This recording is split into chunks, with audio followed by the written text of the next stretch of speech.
Yeah, I was sitting at the office printing all my stuff out, and it's like, yeah. Just so everybody knows, Margaret's gonna use the back.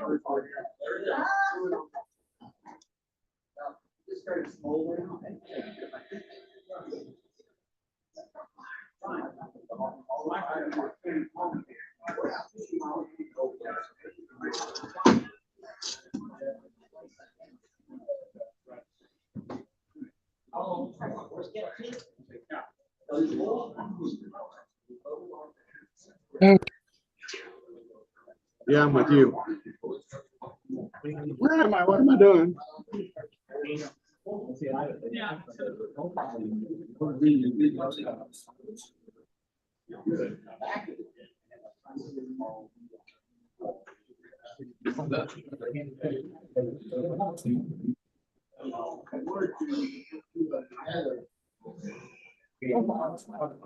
I heard of this two-factor identification. It does get old.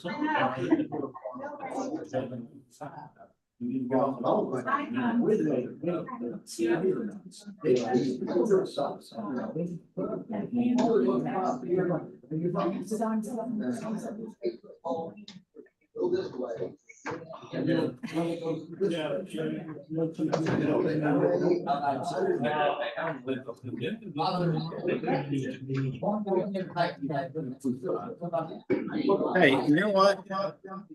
What's that? You're backing off this, right? Yes, projecting from. Why don't we plug this into the input there? And then we can double screen it up here. Or just leave it like you. If you're good, Larry, we can just hook that one up to Zoom.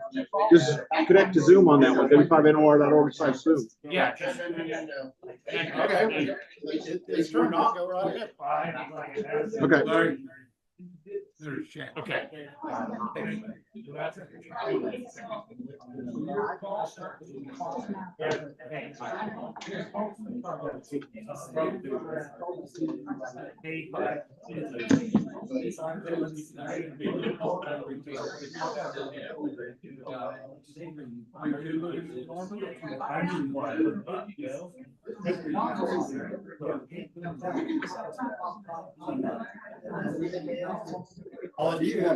Norman is testing science today. I do not know. Have you seen any emails today yet? I don't know who's doing it. I don't know if Galen would know or not. I don't know. Do you know if Norman's testing sirens? I think they should. Don't you? Yeah, Dan's out of town. Yeah. There's stuff going on in Norman, but that doesn't stop him from testing Right. sirens. Well, unless it happens to be. That's it.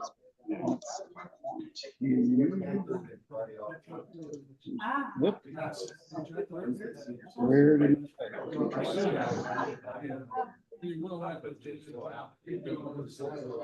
I've been trying to do the signing next, but I wasn't.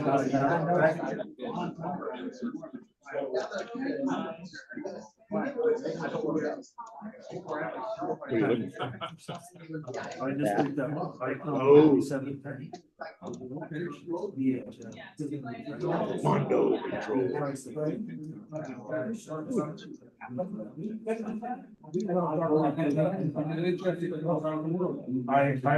and I'll let you get it back. Okay, no problem. House, dogs, I don't have this question. So I'm really sad. I really like I can tell you some literally under so literally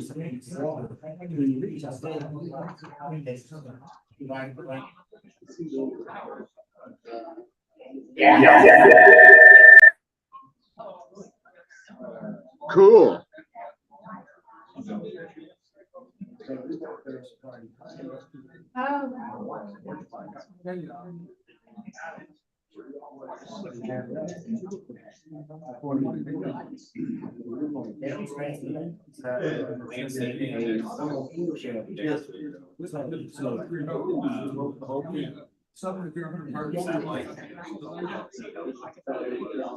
No, I mean,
Well, I would say that it's really.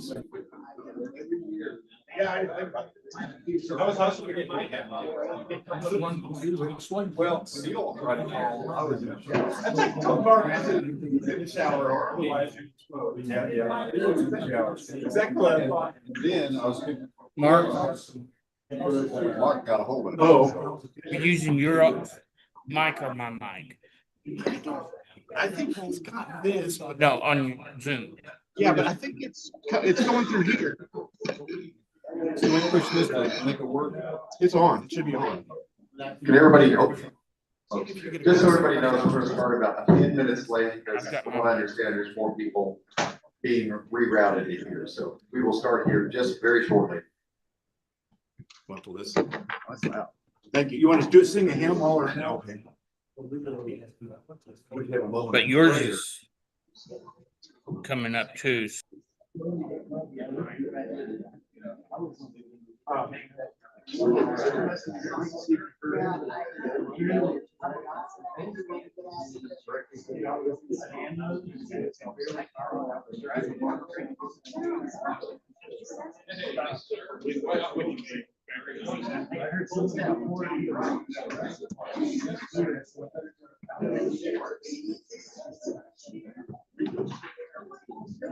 Okay.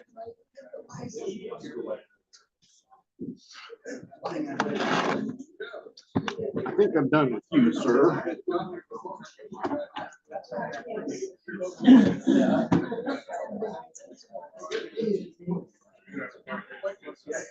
Oh, yeah.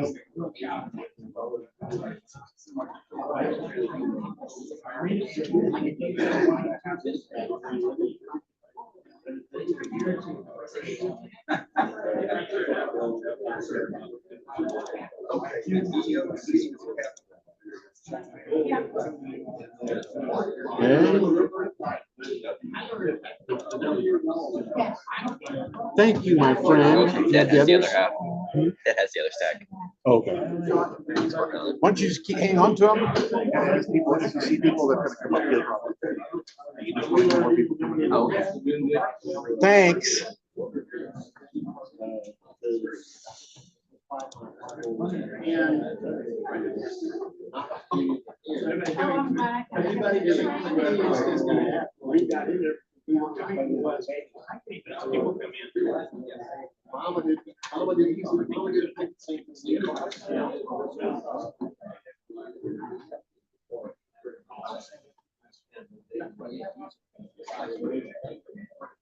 What's scary is it's this whole work.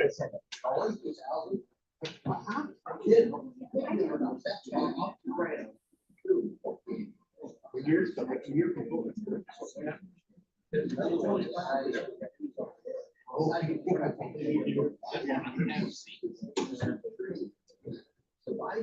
Now, it's actually gonna drop out. Mine was going through it.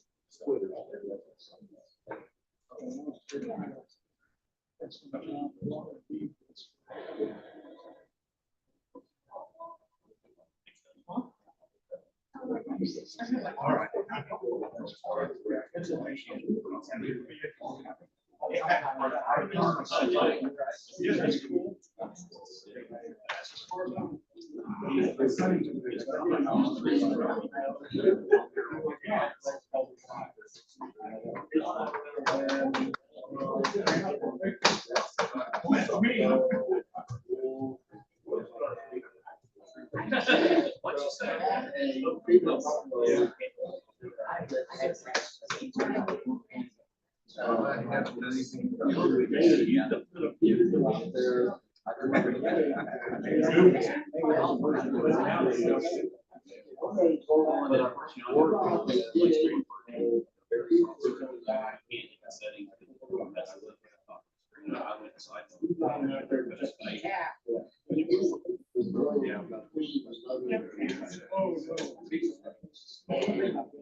If you don't have, if you don't want anybody to suspect you of anything, you tell them to tie your shoes in one.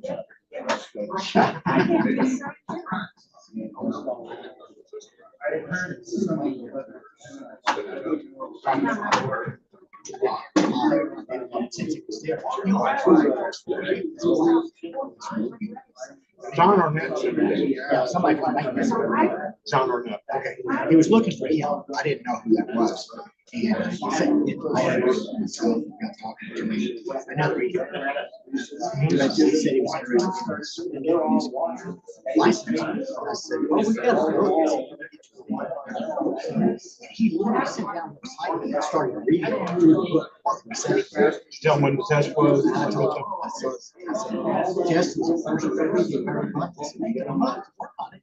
You will take the test. Come on back. We'll give you a discount. Student discount. Anyway, since he was there and captive, I wouldn't let him get by without me. Well, that's what, John sent me a message and I said, well, I'm in Austin, but I said, I'm sure the fellows will take care of it. Yeah. Good. All right. He got somebody worthy.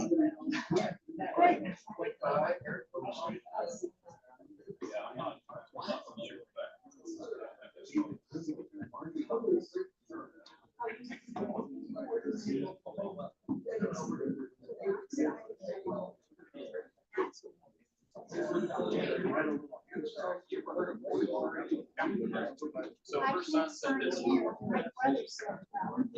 And it won't let me. The Wi-Fi here.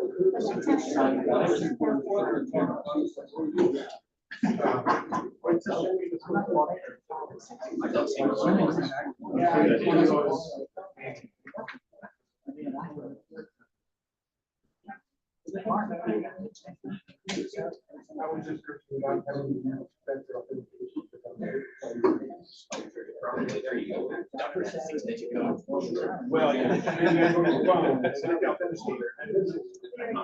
Oh, that's the read. That's the read.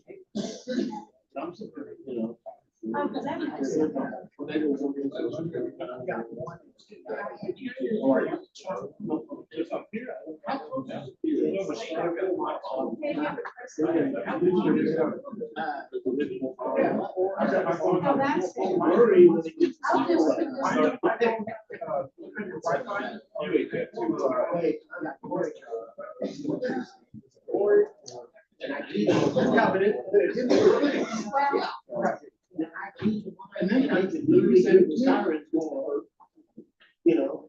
I don't know.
Thanks, bye. Okay.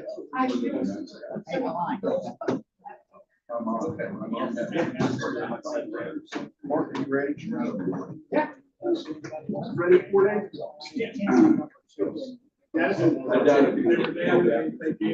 All right, good morning. We're finally going to get around and get started. Appreciate everybody making it here from instead of Norman. Yeah, I found out as I was leaving the house. The other Mark called me. So we're going to get started. Mr. Mark Kleine is going to do our presentation today on HF. But before he does, Hang on just a second. you're in my house today. Yeah. So since you're in my house, you get a safety break. Sorry, it's just what it is. So, welcome to our Emergency Operations Center. Y'all managed to make it in. Normally, you would just like come through this little door here and not have to go all the way around, but unfortunately, our city hall is under renovation. renovation right now. So all of our second floor people are officed elsewhere, including in my media room, in my conference room, which is split into two, and the HR department's down at the animal shelter, and they're letting it because they get to play with puppies. So anyway, should we have a problem? Number one, look for me, because I'll get you out of here. We will go out this door and straight out if we have a fire. If that is blocked because of the fire, I will have to route you around through the 911 center and go out the back door. Their personnel will help us as well. If we have a fire, we're all gonna not just get in our cars and leave, because that's not what we do. We're gonna all rally across over at the bank and make sure that we have everybody. Right, well, this way we'll rally out by the back building. Should we have severe weather, we'll just stay put because you are in an engineered safe room. This wall behind me, back door dispatch, where you came through the metal door, and the outside north walls, all of this area is engineered for 250 miles an hour. If it's more than that, then yeah, we worry about it. By the way, we also have concrete on the ceiling. If we have a power outage, you'll hear the generators fired. They're back this way behind the Kleine. But that's no big deal either. They'll make more noise than me. It's not too loud in here when they're fired, but so if you have any questions, let me know. There is Wi-Fi. The sign-on stuff's at the top of this whiteboard back here. There's coffee and donuts in the break room, which is back this way behind Dave and company. Bathrooms are also that way. When you go into the bathroom, the light will come on eventually. It'll take about 2 steps, but trust me, the light will come on. There's also restrooms of the hallway. If there's anything you need while you're here, please let me know. And welcome to more. Thank you, Galen. Also, if we're eating donuts, drinking coffee, water, whatever, if you do happen to have a spill or if you have donut crumbs that fall on the floor, please clean up after ourselves. We really appreciate Galen letting us use this place on short notice. All right, I'm going to turn this over to Mr. Mark. Crash, bang, boom, hello. Hey, it works. Let me hit the go button here. There we go. First of all, thank you and welcome to More America. And really thanks to Galen for bailing us out from Mark's phone call at 8-something this morning that said, help. So it's glad to see you all here. This is a great facility. If you have not been here before, that's the 911 center. So when you call 911 and more, you talk to those fine people over there. This is supposed to run the government whenever chaos happens. And today, probably chaos will happen. I do notice that nobody is sitting right here. And that's important because this is the risk management seat. We don't need them today. No, we don't need them. Not at all. I'm Mark Kleine. I've been here, N5HZR, been here since 1985, I think is when I first got licensed. My first touching amateur radio was about 1972, when I was about 10 or 12. Helped a friend build a, what was it? A receiver, a shortwave receiver. Talked to him the other day and he said, yeah, that receiver still runs. We're in good shape. Life's good. So radio stuff goes on and on and on. Today, it'd be pretty informal. I've handed out a piece of paper that has a whole bunch of links. That is also on the web page. If you see it up on the screen, it says September, and 4 lines down, it says this online guide is available at that link. So if you are interested in most of this stuff later, you can download that PDF file, and it will have the direct links that you can just click on, so you don't have to type all the stuff on the page. So we're going to go down that outline. There's about 50. I should probably get one of those from. Oh, I've got one on the web.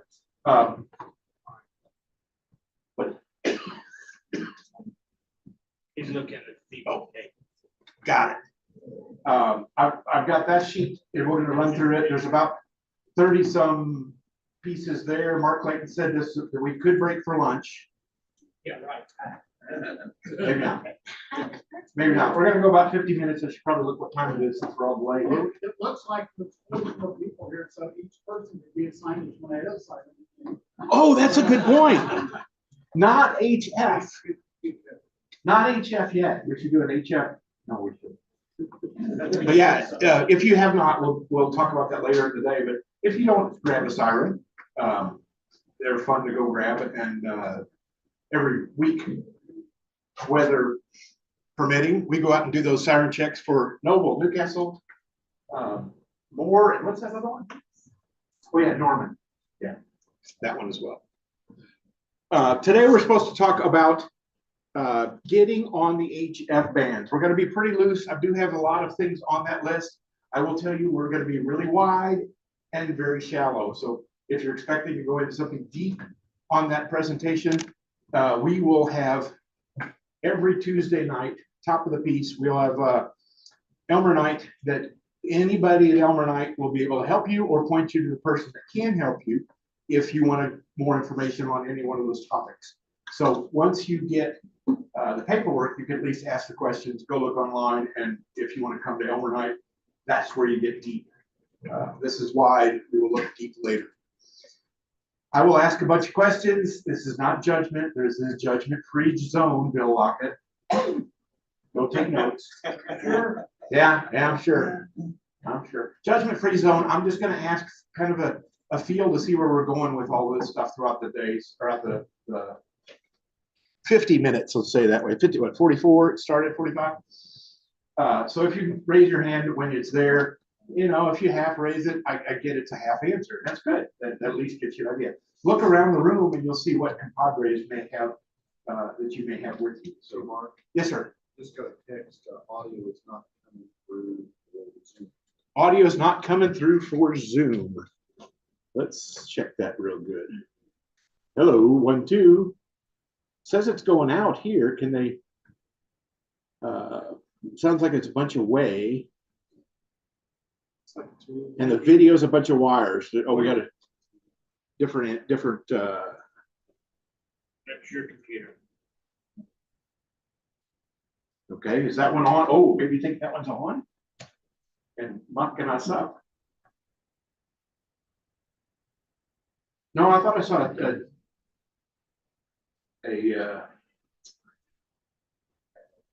a bunch of wires off of this camera. Just got a message from Gmail Moore. Says I can't find more. Let's go look real quick. Looks like you. I'll turn this down, see what you got. When I unmuted, we got echo. Okay. Hello, test. Anybody hear us now? You got the echo.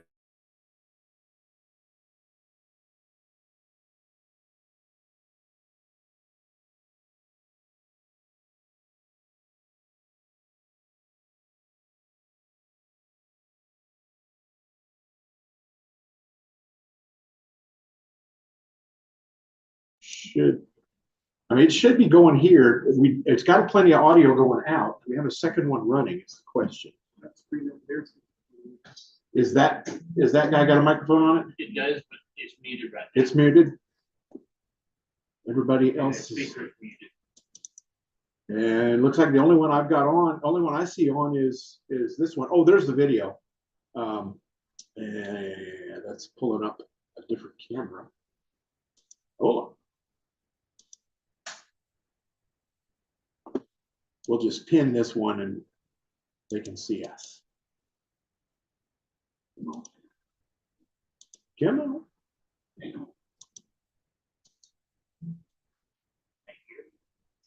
Spotlight for everybody. There we go.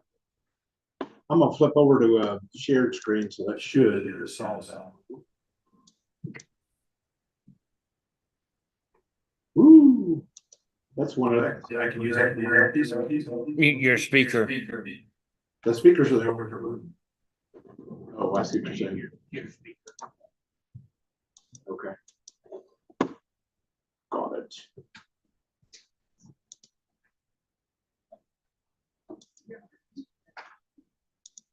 Hello, test 1, 2. Hello, hello. Is it still coming over the audio? Yep, 1, 2. Okay. Is that working better? I don't see anything coming up on the mic. Yeah, it's coming off here. Let me just lower it. Who else has got a mic?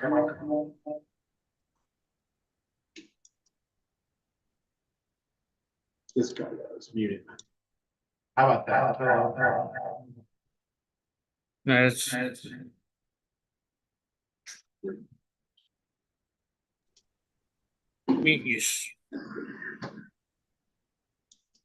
That guy. Hello, test 1, 2.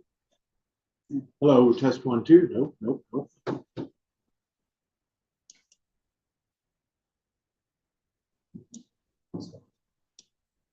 Yes, unmute. So that's coming through yours. It's coming from.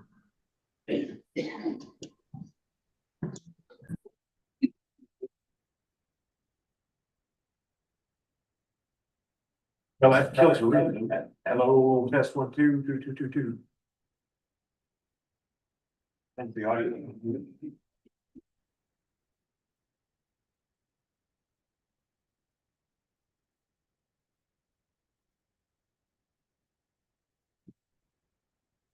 Well.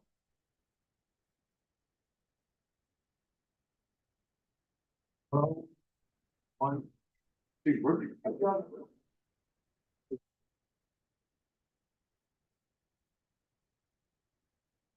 I really don't need the camera as right. It's the shared screen or get it. As long as we get the audio figured out. It's good. Oh, you're freaking audio.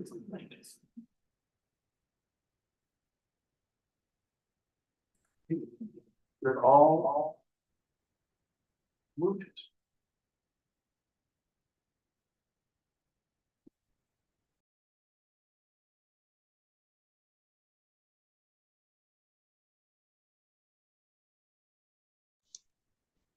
Hello, 1, 2. And I don't see much audio going out of the Zoom. There's some of just waking up. Maybe there it comes. We're getting a little audio. No bouncing audio. No, that's the other one.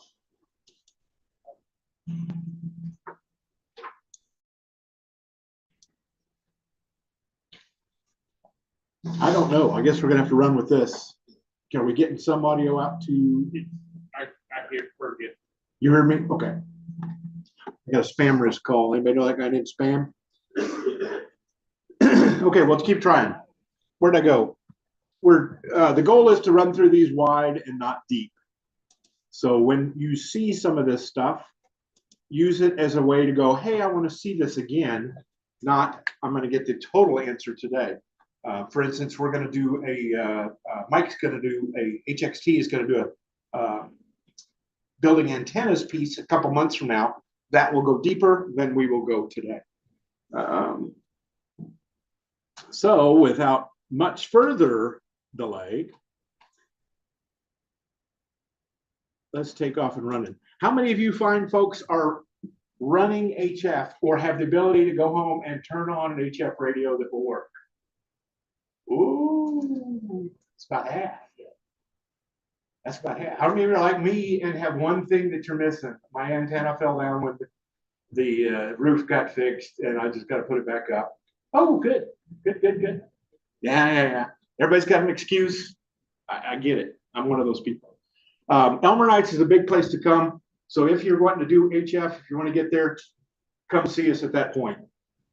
All of you folks that are technicians, generals, novices, advanced or extra, all have HF privileges. So if you say, oh, I'm a technician, I don't have any HF privileges, wrong. The SCARS, normal SCARS networks on 6 and 10 meters are in a place that all bands, all people can get to. So you can get to voice operation on 6 and 10 meters also.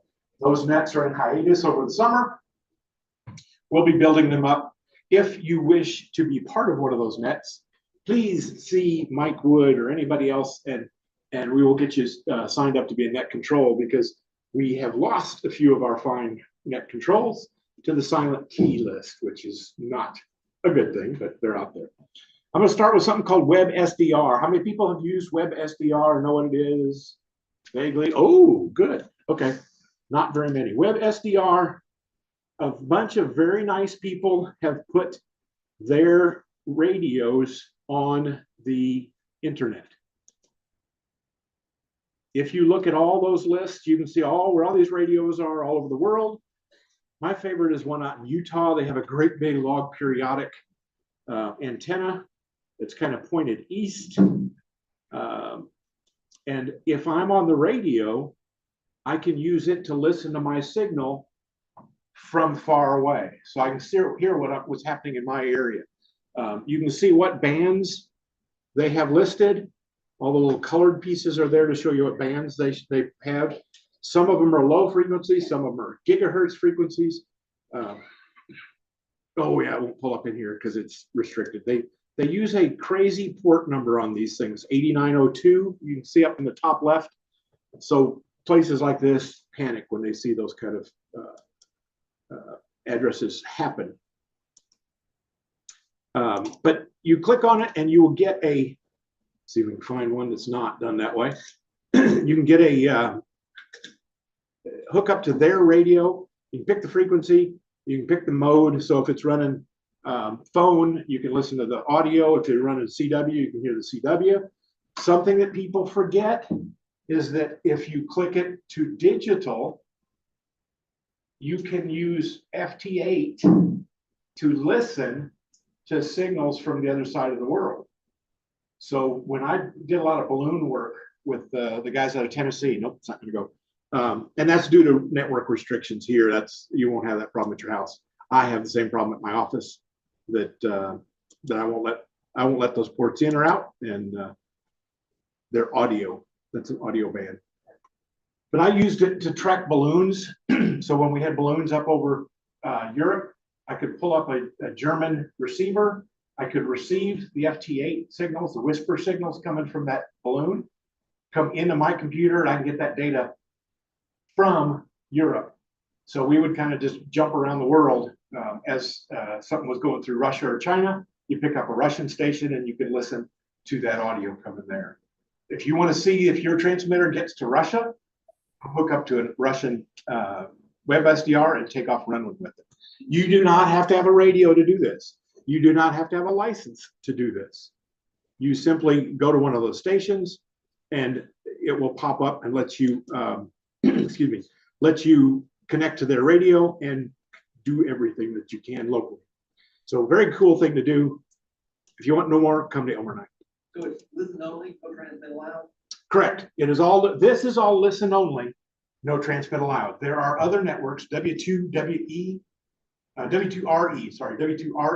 out of northeastern part of the country has a whole bunch of transmit stations, and Matt, our lovely student at the time, Matt, this guy would put up a student account, so he got a couple free hours every month, youth program, so the youth can go through there and transmit on their own for free. Now, the rest of the world, if you want to transmit, there's W2RE, and he builds these kind of towers.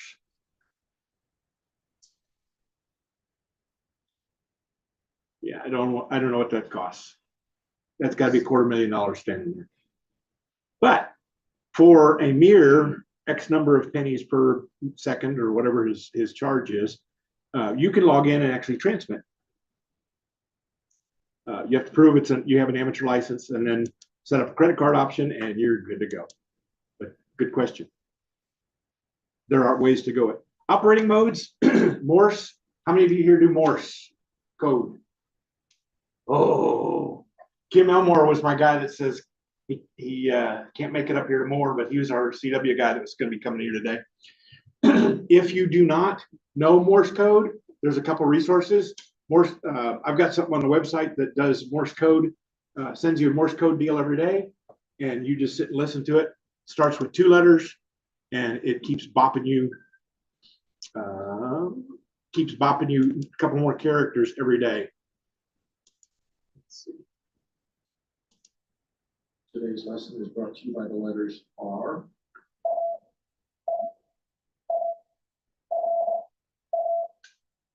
The information is also on the text on the screen, so you can see what you're actually reading. Cool way to do it.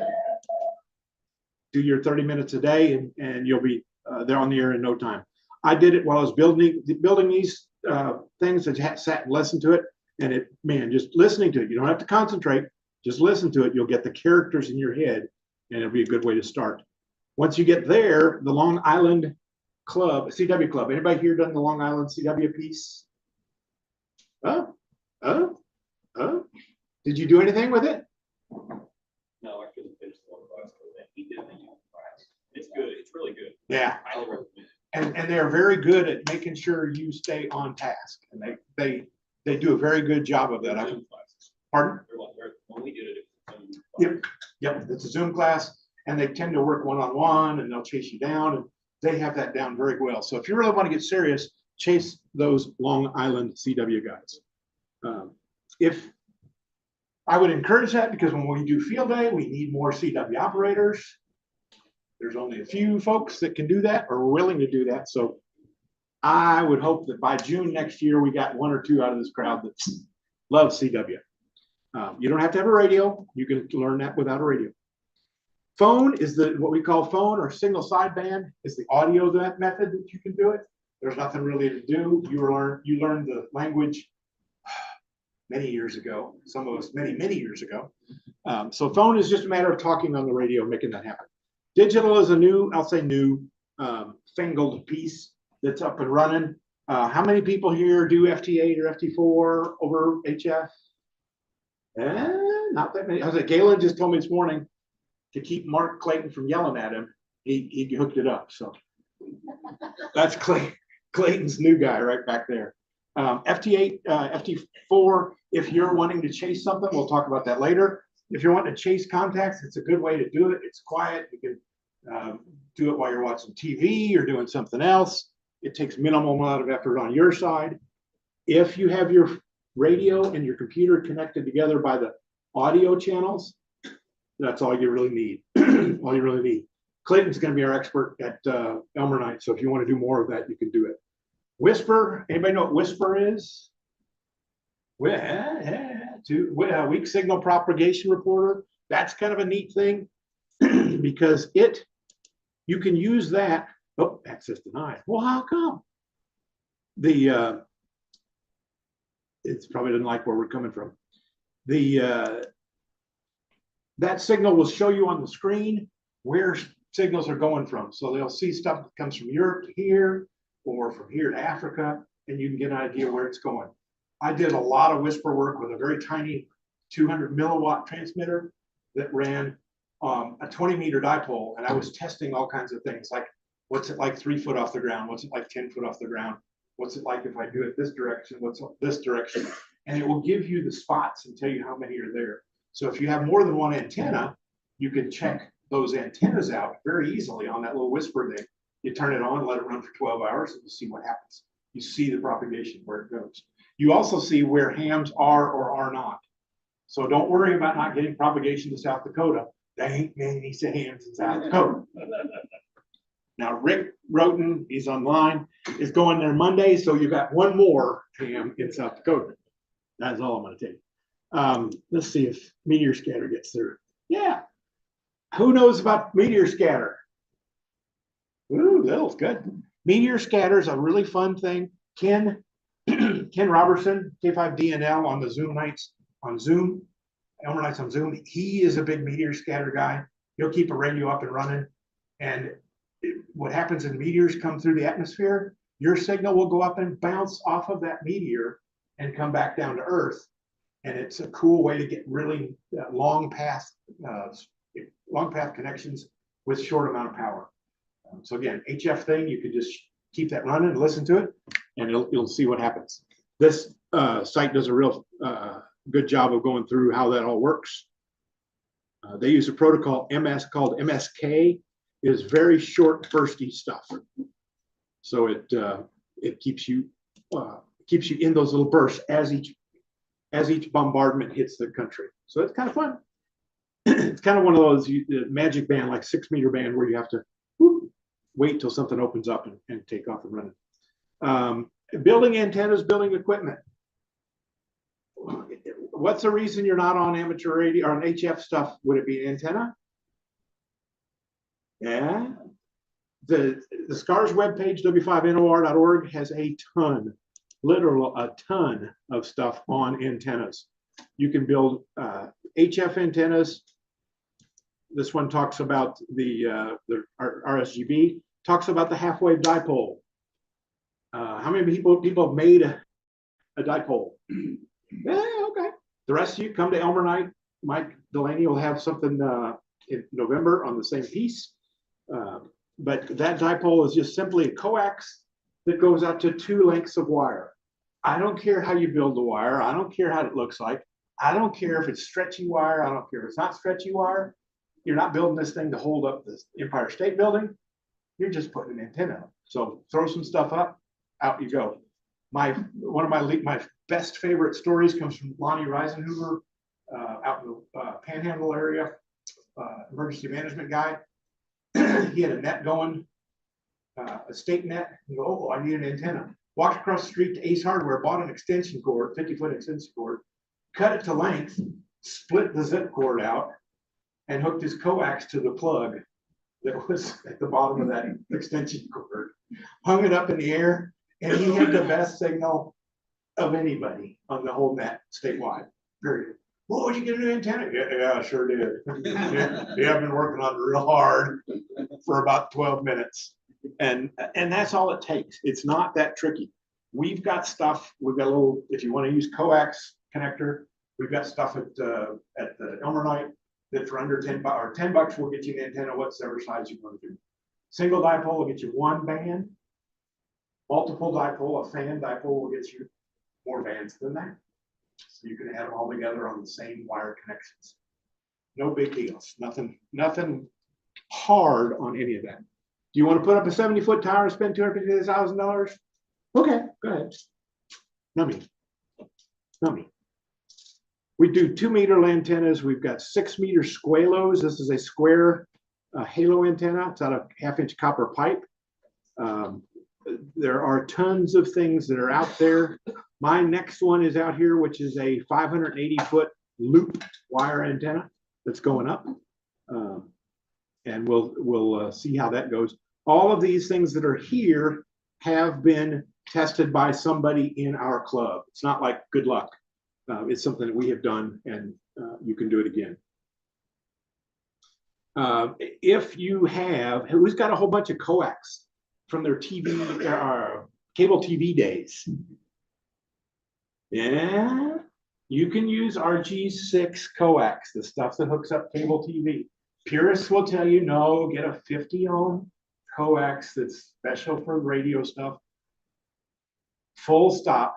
A dipole has 72-ohm impedance. That coax, that cheap coax that I have probably 4,000 feet laying around the house, that cheap coax is 75-ohm coax. So it matches perfectly at the antenna. It places the mismatch from the antenna to the radio. So if you want to use any of that stuff, I've got a ton of these connectors. I use them all the time. We did those on the antennas that we used for the Memorial Marathon. Works just peachy. Sky loop, horizontal loop. These are the 580 footers that like I said, that's what I'm going to work on getting hooked up. So if you want to build one, there you go. This is VHF. We don't care about that today. None of that. So great place to look is that antennas page, ARRL handbook. How many people have seen ARRL handbook? Yeah, good. I have copies available. If you want to borrow one, you're welcome to borrow them. They have everything from how to operate radios to filters to whatever it is. I'll happily pass this around today. There's a companion manual called the antenna book. So if you're bored with whatever you've built for the last antenna, or you're looking to build your first antenna, that book will have everything in it. So I will pass that around. Yes. Galen's even got a copy back there. Is it pristine, or have you This is the 2012. Oh, The newest. oh, and they're great resources. Not much changes from year to year. You need to buy every new year? No. A lot of this stuff is the same as when they started it back in the teens, 19 teens. Go ahead and pass these around. Take a look, pass them around. I will happily loan you any of those that you want. They're great resources. Or buy your own. Buy your own. This link is a piece on dipole antennas. They talk about how to put the antenna together. We built an antenna and installed it at Denny's house, what, 3 weeks ago, 4 or 5 weeks ago? Yeah. Sometime recently.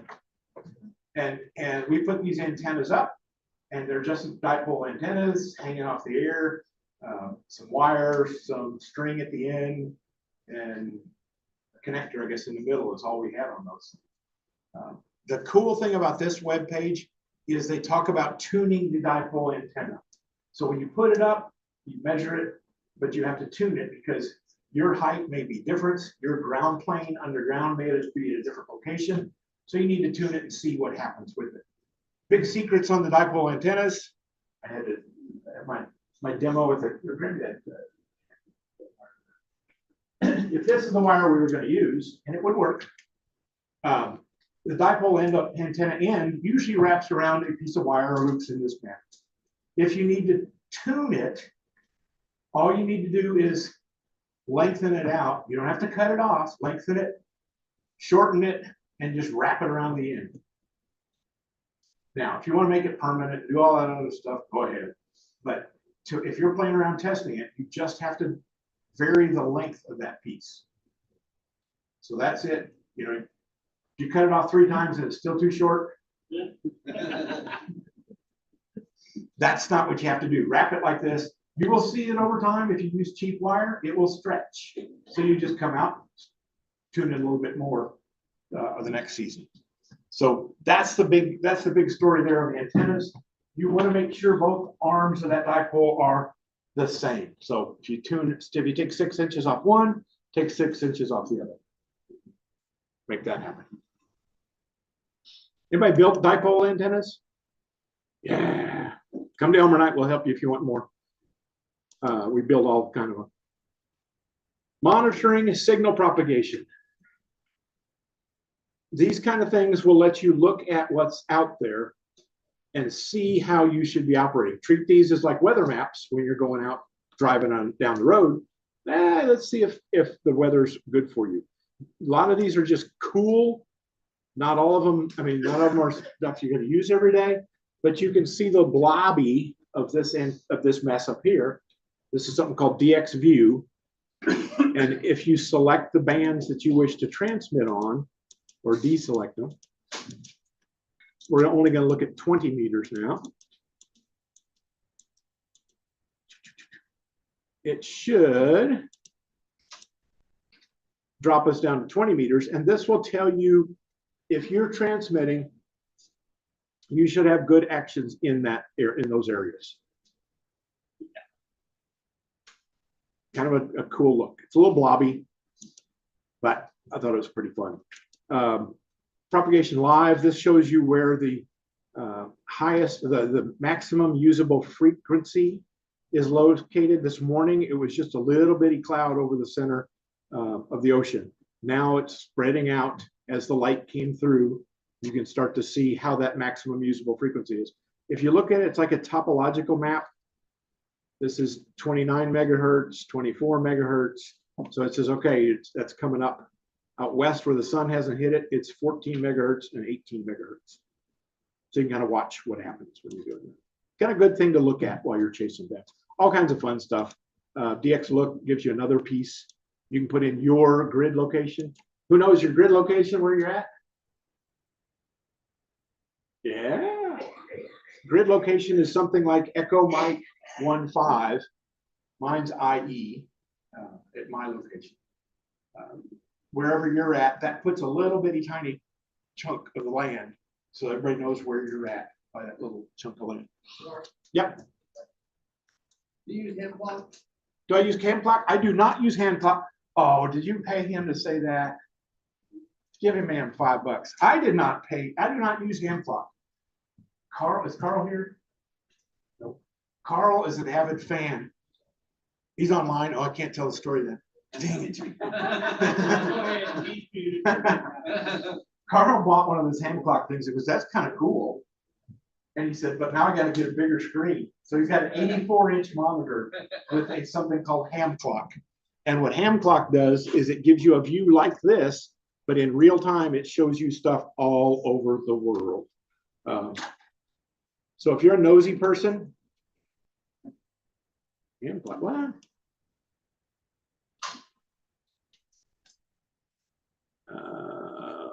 Where it's at.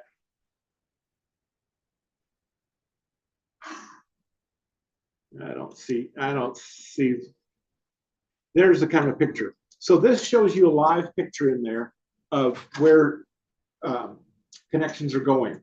It will also show you, you can click on it. Sometimes you have to pay some extra, sometimes you don't. You can click on it and say, show me all the ships at sea. And it'll pop up all the ships at sea. So you can watch all those little things run around. You can show airplane view. You can show all the airplanes running around the sky. Very cool. Now, this is the reason I asked if Mark paid him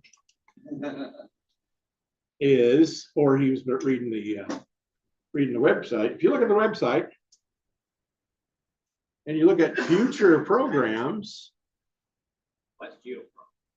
well, same thing, It's the same thing. same kind of thing.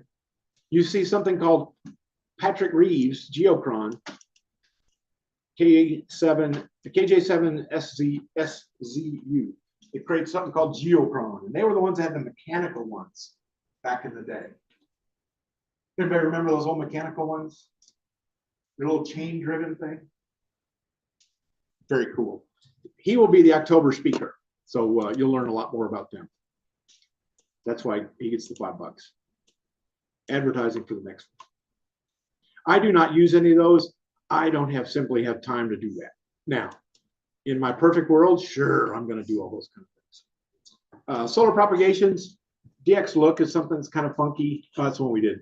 You can put your address, your location in to do it. Solar propagation, ham QSL. This is the guy. He's kind of cranky. This Paul Harriman. He puts out a good product, but he's cranky. If you look at this product, you probably see these on a lot of ham pages. Everybody seen these before? Yeah, they give you a good idea that it says 80 to 40 meters is during the day is poor. At night it'll be good. 17 and 15 should be good both day and night. And it gives you an idea of what's happening. It shows you a solar image of what's there. You could put this on your website, or you'll see these on websites all over the place. And they get you an idea. It's kind of like a fishing report. Bass are jumping over in this area cove. Space Weather Woman is one, a great gal, Tamitha Scove, friend of the club, friend of ours, that she does nothing but predict space weather. And space weather is propagation. Propagation is things like aurora. So when we talk about the aurora problems with the 2-meter repeater and 440 repeater, those come through these space weather things. If I'm a patron of hers, you can get a lot of classes from there and learn a ton about how the sun's magnetic wave properties work and do us good things and bad things. So your signal can bounce. Whoops, there's a bad one. Double wham. So she's got a good piece to do that. So anybody have anybody have one reason they can't get on the HF radios? Location, you think you can't do an antenna at your house? Yeah. How many antennas you got in your HOA, Mark? How many antennas do I have? Yeah. 4. I got 2 HF and 2 2-meter 440 basically. I think the HOAs don't know what an antenna is. If they look at a piece of wire, The bird perch. it's a bird perch. I think if you talk to an HOA, they're going to remember an antenna is the TV Yagi that we all used to have hanging off the side of the place. We're working to get that HOA piece fixed, but we have put up a lot of wire antennas in HOAs. and we've not had any problems. Wire antennas, you can put, yeah, Bob's nodding his head, he's got, I'm not gonna ask you, you know, there might be one of you, you're closer to more, there might be somebody here listening. But you've got plenty. How many contacts do you have on FT8? 11,000 contacts in an HOA, yeah. So you can get through with HOAs. And when I come, we can talk you through how to do some of those. I think Mark's got one stealth on a VHF on a vent pipe. Is that what you got? Kind of make a vent pipe extension. So Shakespeare Field July, 20 foot up. So- I got a 91 Ballon, 24 foot long vertical. And it works great. And sometimes you have to because the conditions, you use it. Otherwise, I'm using Dwayne Angle's 49 to 1 Ballon, 66 foot long diagonally across the yard, 20 foot up. Little piece of wire, nobody sees it. So I think that's something that we can get around fairly easily. This part of the country, it doesn't have the issues as most do. Who is the one that was going to take over their HOA? Was that you, Mike? Go join the HOA, become president. Somebody said, I want to become president. I got to fix this problem. You can put a small, not infrared antenna in a flagpole. Yeah, flagpole antennas will work out well. It works great. Be careful if you buy one from a company called Grayline Performance, you are on your own. They are not very reputable. Gary Skaggs died before his showed up. So you got an antenna problem. Anybody have a radio problem? The only thing they're missing is a radio. Come down to Emmernight, holler at one of us. We can help you work a radio. We've got a lot of them we can loan out and get you set up on a radio. So that will work. That will go through it. We'll walk you through at Elmer get it set up and make sure it all works for you. Take it home, hook up your antenna and get going. Anything else that you're lacking? If only had a.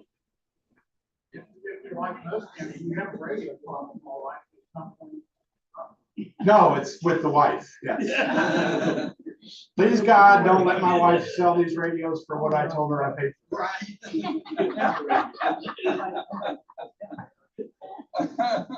Yeah, that's my radio. My name is Mark and I have a problem. So does anybody have any other issues that you might have to get on the air? What's keeping you off the air? You got a license. What else you need? During the hot summer months, I am near long as Snapcrackle Pop. I love the push metrics down. Good question. The statement was during the summer points when it's hot, he gets a lot of snap, crackle, pop. I assume not Rice Krispies. No, that's old guys. He gets a lot of snap, crackle, pop, and wants to be more proficient at chasing it down. There's two ways that I know to do it. One is use an AM radio. Some of us remember what those are. Tune it between stations, and you can use it to run around and check stuff. That's fun. However, the power companies used to, back when I started, hate amateur radio operators. Where's Bill Lockett?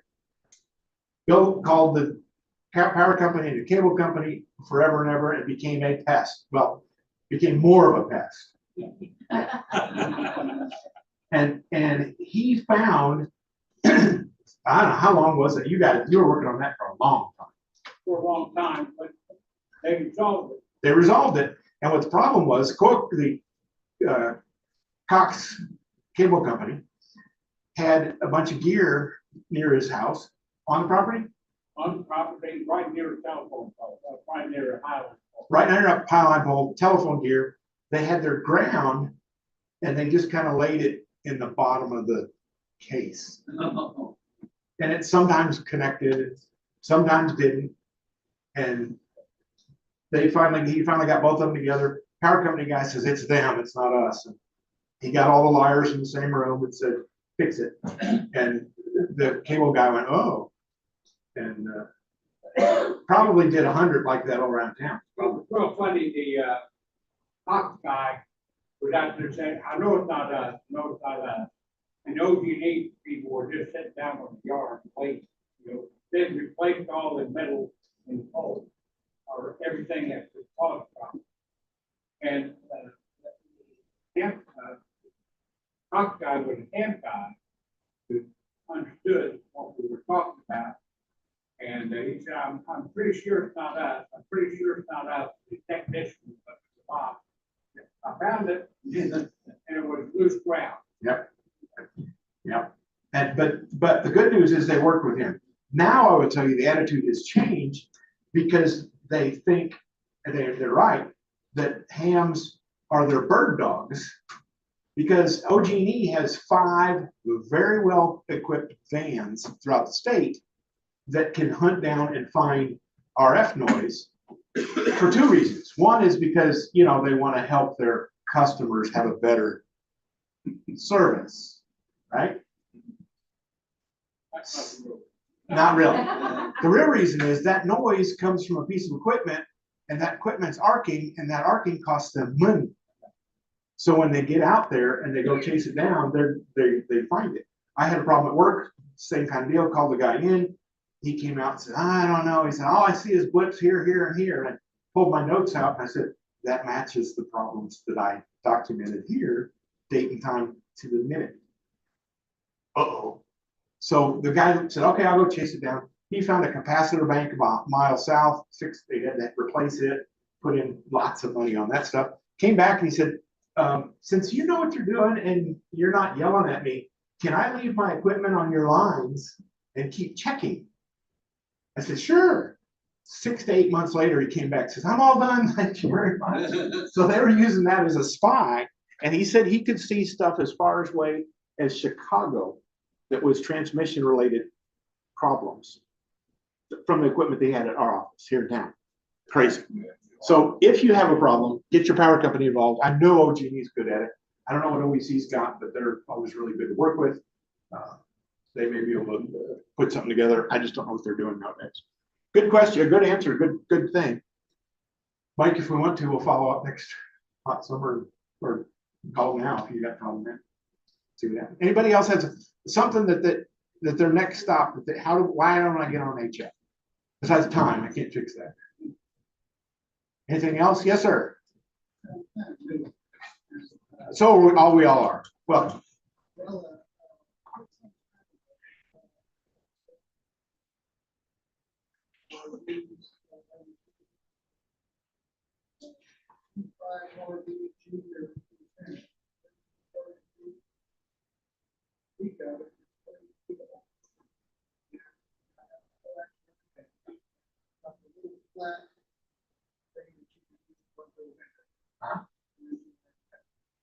Well, the ladder line, we got to it. I saw it put together.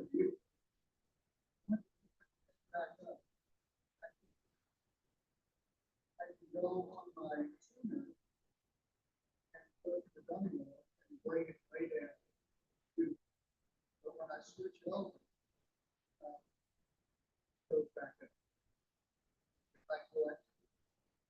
I don't know. The statement is he had a G5 RV, inverted V, had a piece of go through the window, and then had the ladder line. Ladder line shook around and broke, soldered it back together, and now it won't tune. My first question is, did you cut both leads and resolder both leads, or did you just shorten one? And It was a pretty quick cut. I shortened it. but you cut both leads. It cut both leads. Okay. And I just put them together. One was about 6 feet shorter, so I could tell which side to get from. Got it. Put it back together. Solid together. The other thing I can think of, he said they were saying they cut both wires and they're the same length, they're soldered back together. Is there any other damage that you could see from the top part when it was flacking up? I lowered it and inspected it. So you lowered it and inspected everything. The easy way to check the coax would be to put that dummy load at the end of that coax and try tuning it. Take the antenna off and put the dummy load at the end of that coax. But it doesn't sound like you have much coax. Well, I've got. He's got new coax he's gonna try next. I need to get up there. Just the guys like that.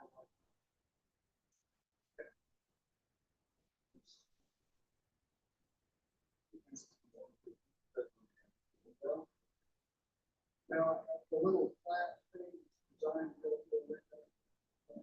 It's a little bar that goes, he said he's got new coax, he's gonna adjust the guy wire, and then there's a bar that goes underneath the window with I'm sure a coax connector that goes through there.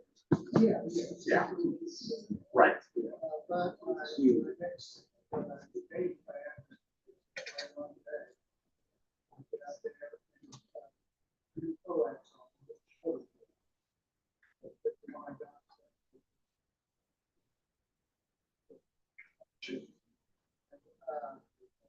Adjust the guide wires and hopefully it'll straighten out. If I remember the dummy road, it's beautiful. That leads me to believe this. And you change. The other thing that we've seen is a connector. The connector just gets shorted out somewhere along the line. We had one guy telling a story the other day when one guy came in with a radio. He was mad at it. By golly, we're gonna dump all this radio stuff and throw it all away. Well, bring it in. We'll look at it. We tested it. Went perfect. Set it all back up. Said, man, it looks like you got something in your antenna. Took a ohm meter home with him and pulled the first connector off, and it was dead short. Just lightning something had happened to it. So, So if I can tune it down to the dummy road. yeah. Have I ruled out the tuner and radio? Yeah, you should have ruled out the tuner of the radio if you've done that. If you've done it, hooked up to it. Visually inspected the antenna. Yep. Set up the wire.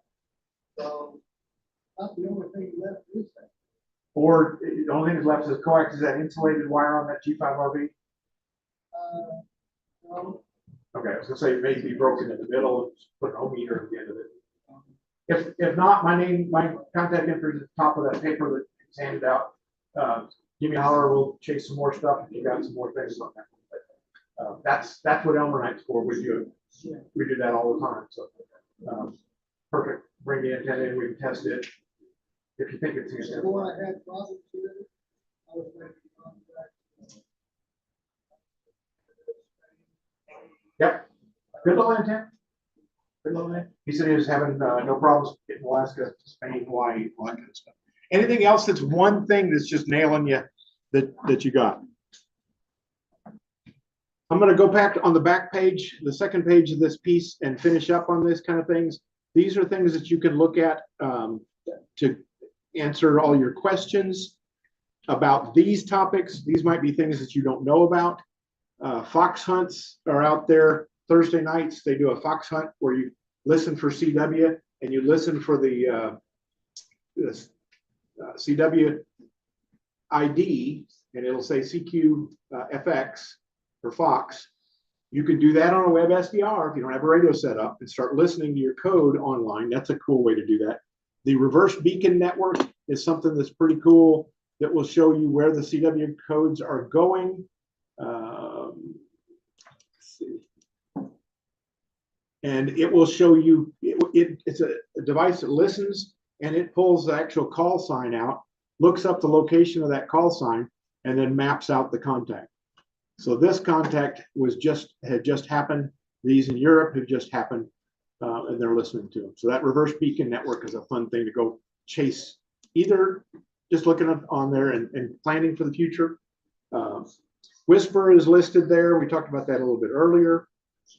Hurricane Net's something fun to listen to. Anybody listen to the Hurricane Net? Yeah.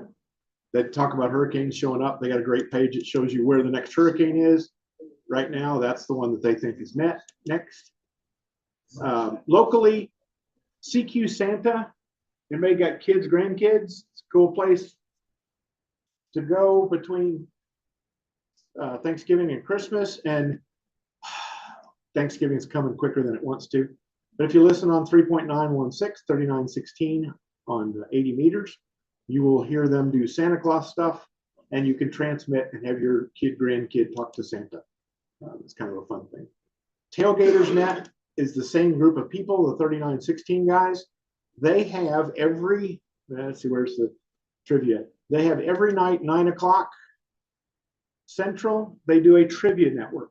One of these net controllers is here in town. Pete Thompson's done this for a long time.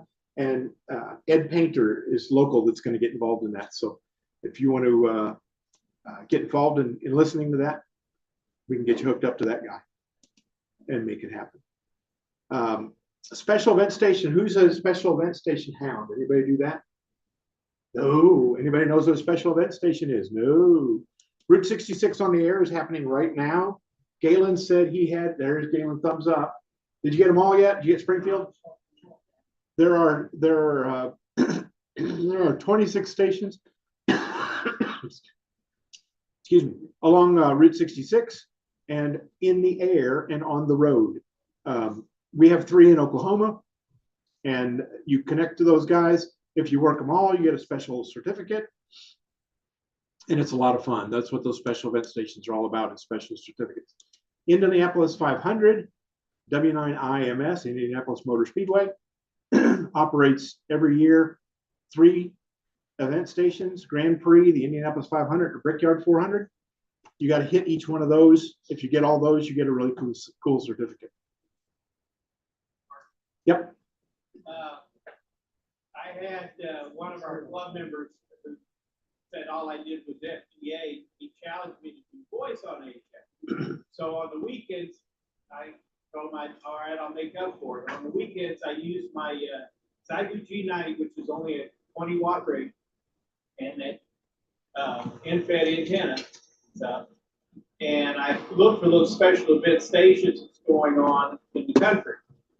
And if you make contact with them, you send them a couple of bucks, they'll send you a real nice USL card showing that special event. I've gotten 6. So, yeah. And they say they're pulling. Do it every weekend, mainly on Saturdays, but you can hear them on Sundays. We'll do it at the special event station. And they grab everybody they can. This one says they pull 18,000 contacts a year off of the Indianapolis one. If you really want to go do that, of course, there's a web page for it. VA3RG is one of these crazy people that lists all kind of stuff. So these are all things that are coming up. So you can bounce through all of these cool things coming up. One of them is Marconi Day. And if we look at the next one on the list, which is the calendar, this lists everything that's happening across the world. So if there's special event stations happening, they have them here. They have them coming up, all kinds of stuff that's happening there. So that's a good one to check if you're looking to just find something fun. Parks on the Air. Who's a Parks on the Air person here? A couple of us. The idea here is you go to parks, you operate on those parks, you key in your little information, make as many contacts as you can. They collect points and they give you certifications and all kinds of cool stuff. We have, I don't know, 168 or 70 parks in Oklahoma. John Jites is one of our guys that's really big into that. And he's been to a whole bunch of them in Oklahoma.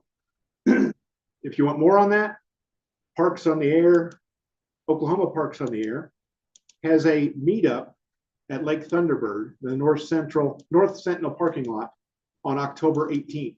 That's the day of our next club meeting. So it'd be after that. We may need to talk and see if we put our picnic with theirs. The problem is they've got a pay parking deal that we got to work through on that one, but that's a cool thing. So if Parks on the Air wasn't fun enough, SOTA is Summits on the Air. Everybody done SOTA stuff? Yes, there are 5 summits in Oklahoma legally. You can take your little radio, go to the top of this summit, and you contact them out, make your contacts, and it's a lot of fun. Cool. That's not enough. Islands on the Air. Now, there's no islands listed for Oklahoma. So you're on your own. Not gonna happen. They had one that was WPL OTA. Anybody know what that is? Walmart parking lots on the air. That one was tongue in cheek and it's no longer up and running. But it's like, oh, that's kind of fun. 7290, there's a traffic system if you want to pass messages. Ed Hatch is our state guy for that. He does a lot of the stuff on WinLink, is where he takes most of his traffic. It gets to send email over the air, but these guys will pass messages, and they're there. They run every day on HF. Contest is a cool thing. The contest calendar. These are the contests that are coming up. So if you're wanting to go work some contests, you don't have to be in the contest to work the contest. So all these crazy people are correcting points, but if you want to just talk to some folks and make some practice, you can listen and jump into their conversations and get a contact. So good way to get them is go on a contest weekend and make them all caught up. So there's lists upon lists upon lists, and they're all on my list that's there. Let's see, what have we missed here? Nothing much. WinLink, I think I didn't hit that enough. WinLink is where you can send your email through HF. And we got a lot of folks that do a little game that I call Hamword. It's like Wordle. If you know what Wordle is, you send a message back and forth, and it lets you get that. All of this stuff is on the air. All of it's on HF. Anybody having any other further questions, or I need this to help me get going? My contact information is on the top. I'm sure most of you know that. Elmer Night's the best thing to do is bring whatever you got for a problem to Elmer Night. And none of us is dumb as all of us are. Yeah. Yes. Do we have anybody in the club who will find hours for other people who need help? We have a couple. I just asked that question. Yeah, there are some, a couple certified guys. Okay. But yep, that's all. That's a good question. If you don't need a tower. Most of us all have wire antennas. Anything else? I just got a comment. Yep. So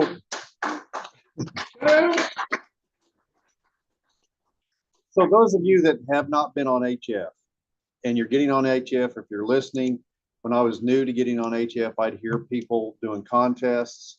And I'm like, gosh, I don't want to contact that guy because I don't know what to say. Or if you hear somebody that, that's from POTA, parks on the air, I was like, I don't know what to do with this guy. So really just make the contact because they'll tell you what they need. If it's a contest, I can't tell you how many times I made a contest and they'll say, well, what number are you? I was like, what do you mean? What number am I? Because they're keeping track of how many contacts they've made. Parks on the air, you just make the contact, give them a signal report, and you're done. I mean, super easy. It's fun. And you get to figure out what your antenna is doing, what your radio is doing. So take advantage of it. So we're going to take a 10-minute break. We'll get back in here at, what was that, 5 till 11? Restrooms are through this door. Don't everybody go all at once. Try to spread it out. Restrooms for the hallway where you came in. Stay out of that room back there because Galen will have a place escort you someplace. So, all right, we'll see you all in 10 minutes. What do you think? You ready to teach it? You ready to teach it?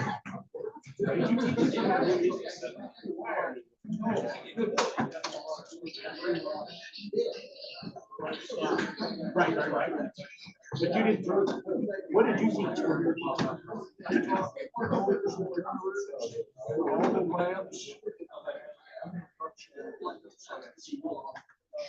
This one's been pretty cool. A lot more math. I'll send you a link.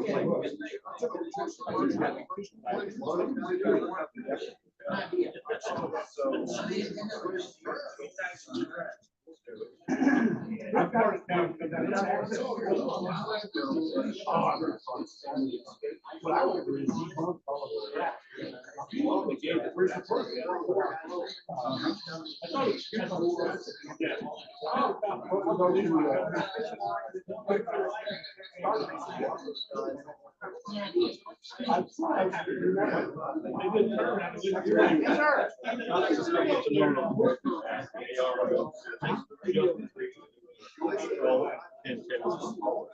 Oh, yeah. I just received it. Haven't Oh, read did it you? yet. Yeah, I understand it's a very good book. I haven't read it, but I know people want to. Yeah, yep. Might be worth reading. I haven't, like I said. And we've had really good luck. So feel free to do stuff. Ask the guys. No, that's, you're right. Yeah, we'll bring it down. Yeah, sure.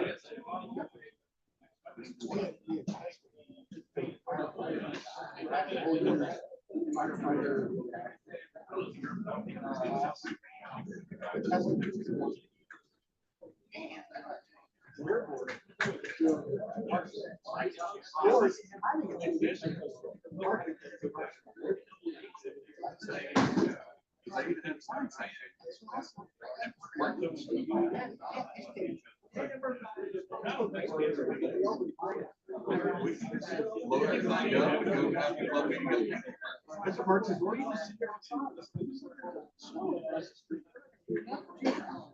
you want all these guys sitting on the grass? No.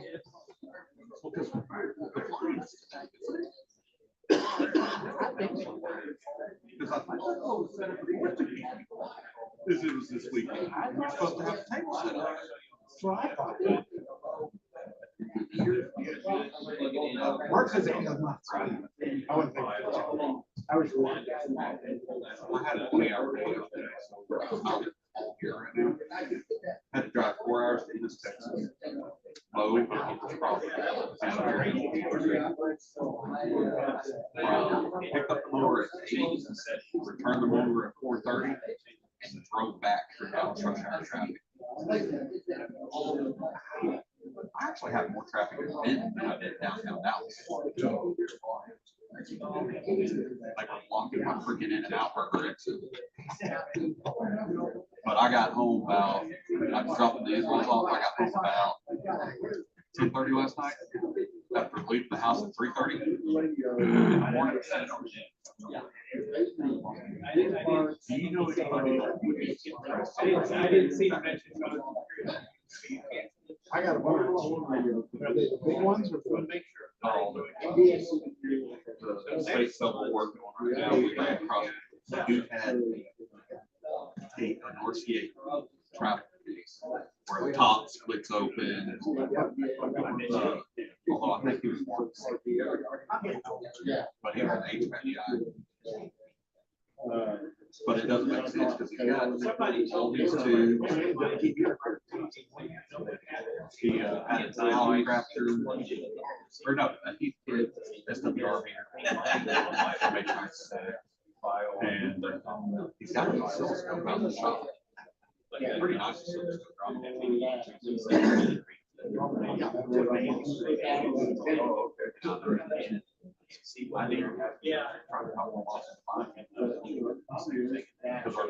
They showed us how to hook into and also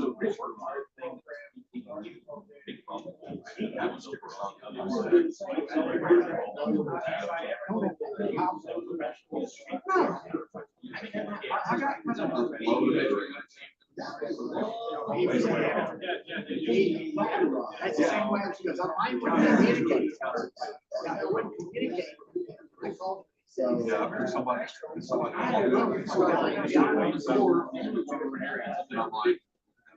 I'm looking at the deal. No, it was 8. Something this morning, whatever. My phone is, but.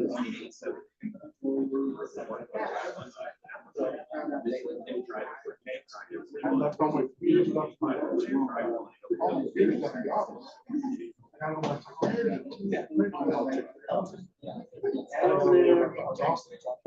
Yeah. Luckily, I was just. It's a learning. Talking with Mark.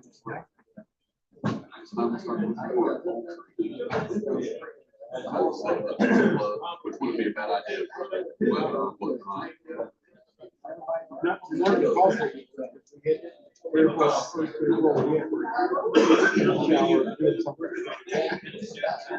That's something I put up with.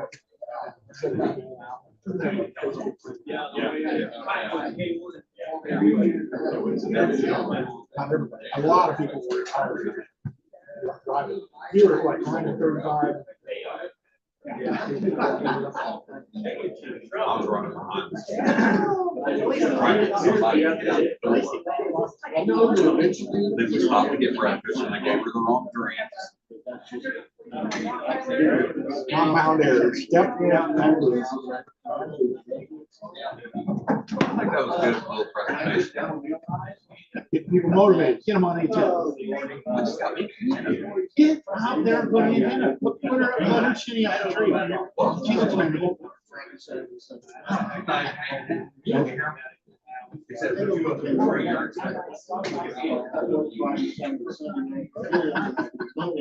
She's like, I'm pushing over it.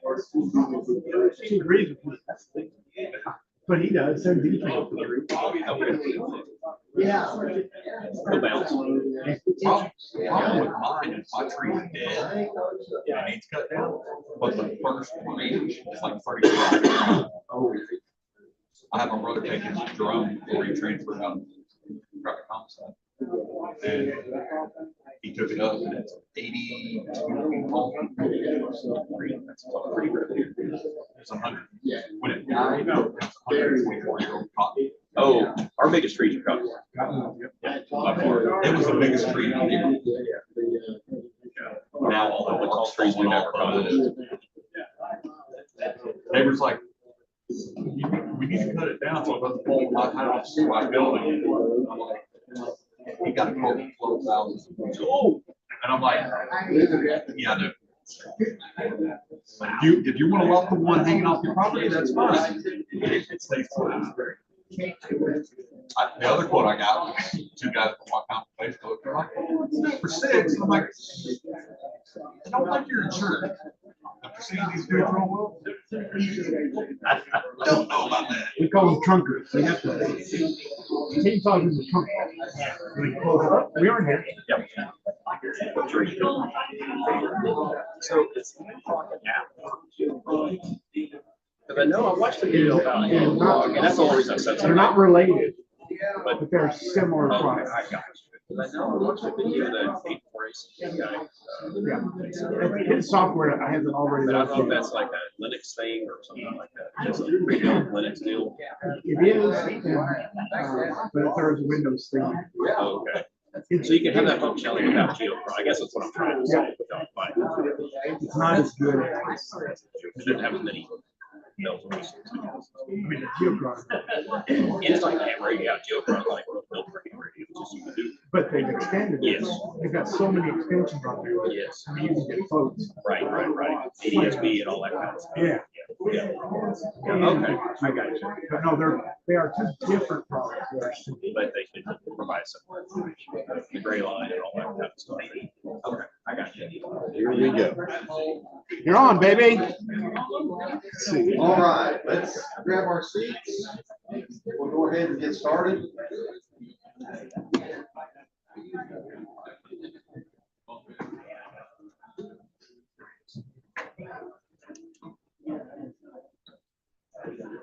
All right, I'm going to hand the microphone over to Larry. Are you ready? For our treasurer's minutes or what's happening?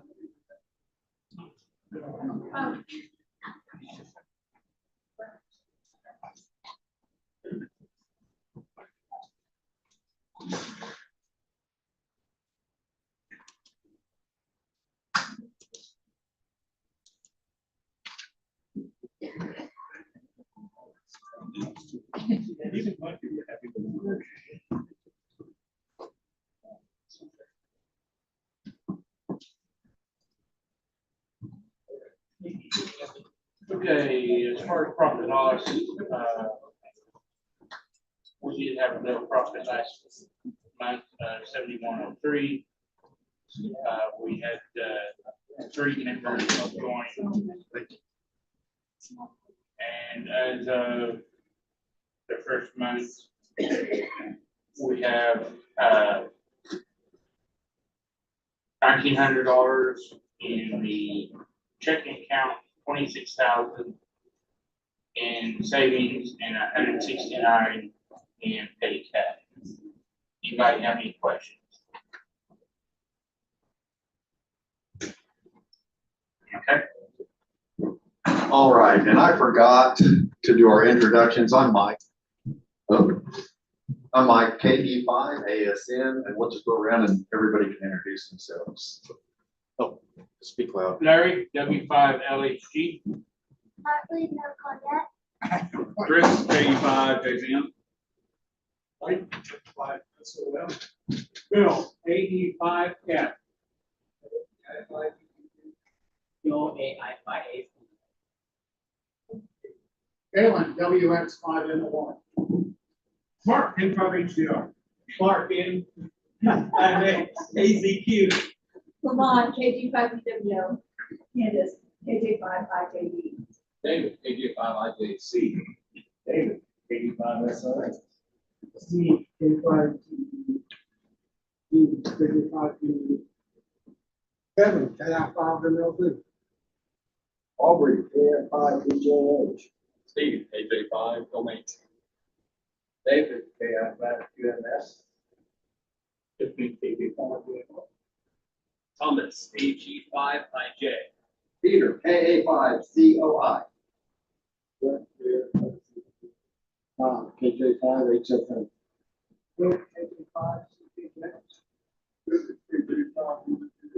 Eddie, WA6. Bob, KS5NPD. Mary, no call sign. Still waiting on the Hammer Day class. Thanks for the reminder. James, KG5LT. David, K0BFE. Charlotte, N5ATG. And if any of y'all listen to the MacNet, Dan is the one that has the happy ham question. Now it's on Fridays, so he's the happy ham question guy, and he always is keeping his cup full and watching out for Bigfoot. Oh, and on the Zoom we've got Stephen, KE5PYV, Al, KE5L, and Carl, KG5SSW.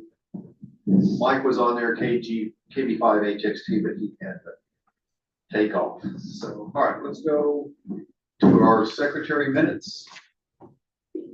Okay.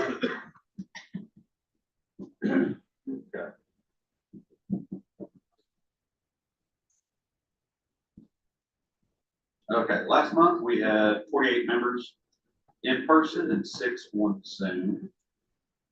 Mark Clayton led a moment in silence in recognition of the silent keys we lost over the last month. Minutes were read and treasurer's report was read. BE report, Ham holiday, there was 4 new technicians and 3 upgrades to general.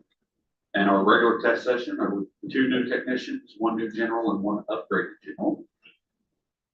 The core ARRL report, Ham holiday was July 25th and 26th, and had about 500 people attend this year.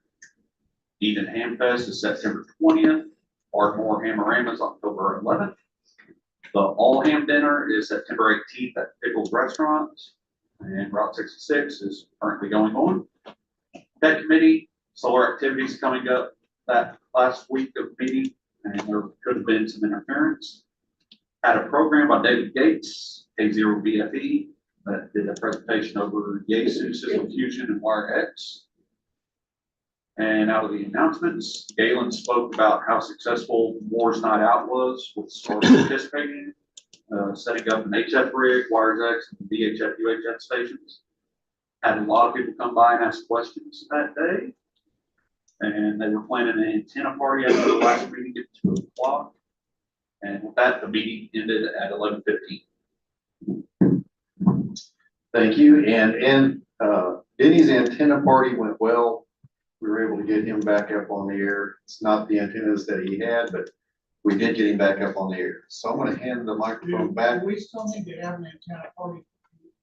Yeah, I got that on the list to announce. All right, I'm going to turn the microphone back over to Mark. You haven't heard enough from him yet, so we're going to have him do our VE report, our CORA and ARRL report, and our technical committee report. Woo! Good hands. Let's see. VE report, Ed reported the following folks on the screen that did good on the last Thursday test. Any of you guys here? Oh, yeah. Congrats. Congrats. We had a good crowd, good stuff. Got in, got out. Everything's going. Thursday, first Thursday of the month is when we do that. So if you got friends wanting to go get their tests or you want to upgrade, you know, we get the discount rate for the friends of the folks. It's free. All others pay cash. The upcoming test section is October 2nd, the Thursday. We're also doing a test session at Hammerama down in Ardmore, America. That's the Ham Fest in Ardmore, October 11th, and expect to be a big time. Got a lot of tables sold, right, Mark? Got a lot of tables sold. People are coming that way. Next week, September 20th is Enid Ham Fest. Got a big new area up there at the county building, same as last year, but hopefully the weather will be better this year. They're still trying to get that back to November, but that will be available. Lots of good vendors coming in from Kansas for that piece on the September one. Another one we got for a technical committee report. We've had reports that the UHF was low on power, typically after it had gotten warm. So we're going to go out there and take a look at that one. At my house, I'm 2 miles away, so it's great. Core report. Let's do core report. Core is Central Oklahoma repeat radio amateurs. We're the ones that put on the Hamfest in the Central Oklahoma area. Did a really neat survey last month from some folks that attended the Ham Holiday event in Oklahoma City, and it was kind of cool and kind of weird. The results kind of skewed that the folks were not really interested in event speakers, you know, the people that come in from afar. And the big thing they want to have is more vendors, more vendors, more flea markets, and forums, the classes. And they're wanting more advanced classes, which is kind of cool. Here and talk about that. Ardmore, we're going to try to do a couple of advanced classes and make that happen down in October 11th days. That will be the end of Hamfest season. So we got stuff to buy, sell, or discuss. Do it before then.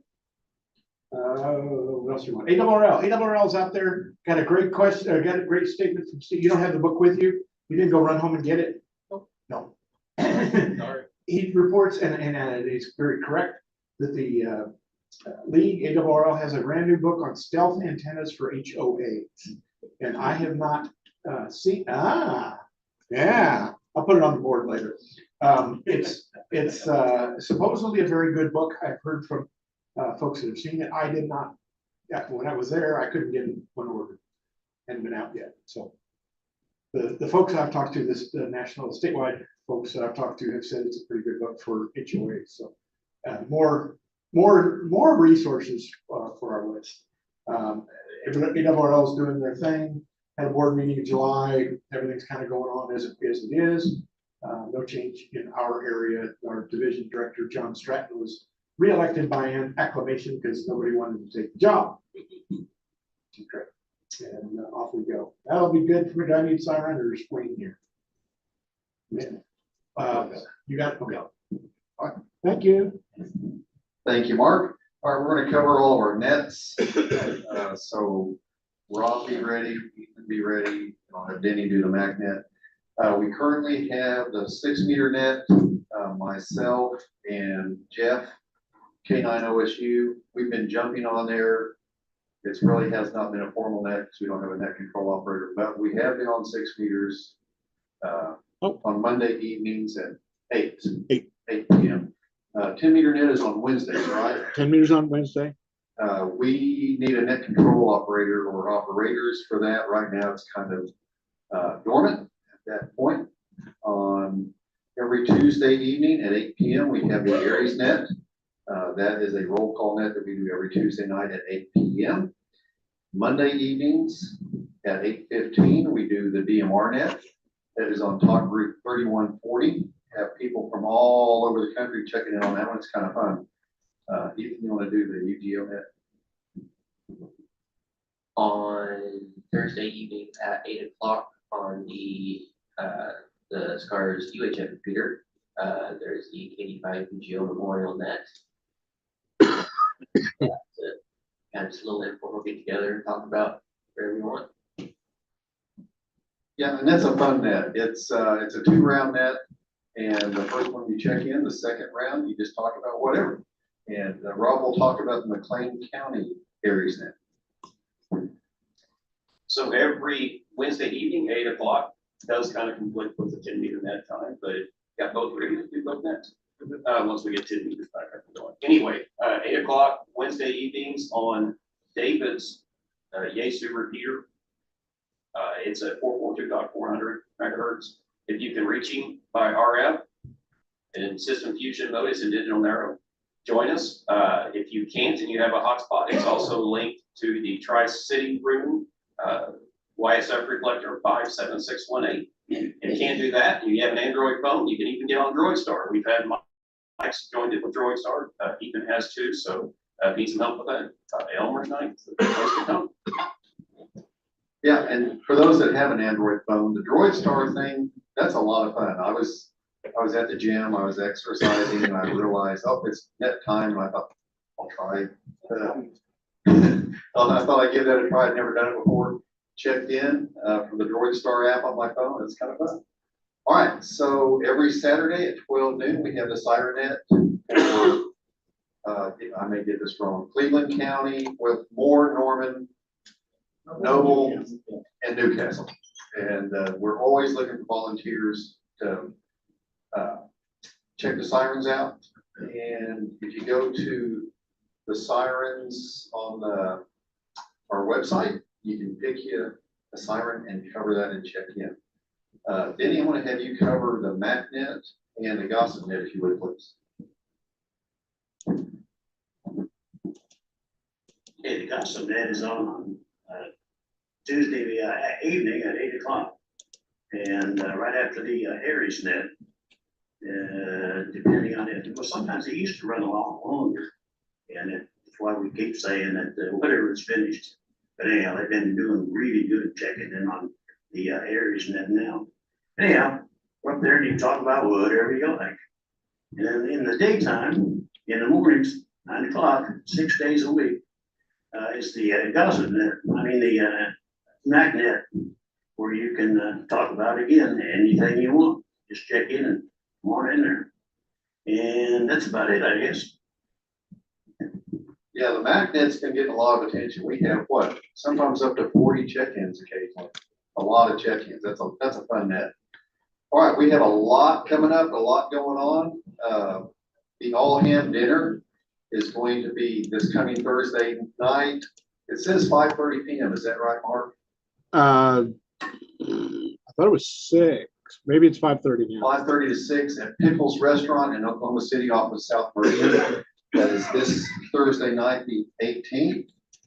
The OU Air Festival is next weekend, the 27th.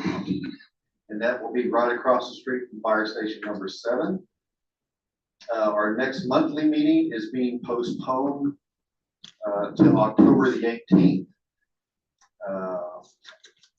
Also on October the 18th is the Jamboree on the Air for the Boy Scouts. But also after the meeting that afternoon, probably starting around 4 p.m. out at Denny's place, unless we move it somewhere else, we will have our fall club picnic. And everybody's invited to that. The club provides all the food, but we always ask people just to bring a side dish with them if they come out. Also in October, the National Weather Service Weather Festival is October 25th from 8 a.m. to 3 p.m. at the National Weather Service in Norman. Am I missing anything that you can think of off the top of your head? That's enough. Wait, get your HF stations up before all that happens. And then Peter, yes. According to the calendar, It's going on right now. It's today.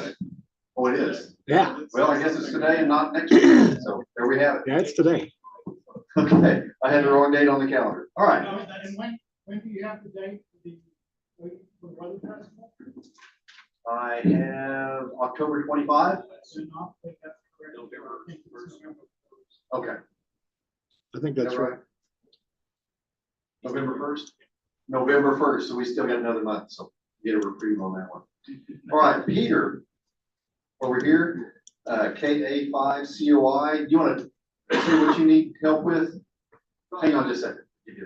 But we're looking for some volunteers. He needs a handful of volunteers if at all possible. So I'm putting up a 40-foot tilt over. To facilitate that, I'm gonna put up a 24-foot board schedule for the height, over 4 feet to the ground, and then for the base foundation. That I need help manhandling that 24-foot piece of pipe, getting it guided by Kleine mortar. So we're going to be it's maybe getting that pipe. But it weighs right to it. What? Whenever people can be, I'm retired, so any day works for me. But I realize most of you guys still have jobs. So this coming Saturday would work. Now 27th, I've got something going there, and then after that, whenever we can get about 3 guys. Well, if it's only 350, Mike can do that. I'll tell you what I'll do is I will put a post on Facebook, and Peter will, you have Facebook. He'll be monitoring that, and he could definitely use a handful of guys to help him out with that. All right, I want to hand this over to Mark real quick for a moment of silence. Every month we lose hams, and across the country and the region, even our area here, other clubs and so forth, we lose members. But here at Scars, we like to remember all of the hams we've lost in the last year. So if you would, just take a moment of silence, remember all of our ham friends and people out there that we've lost in the last year.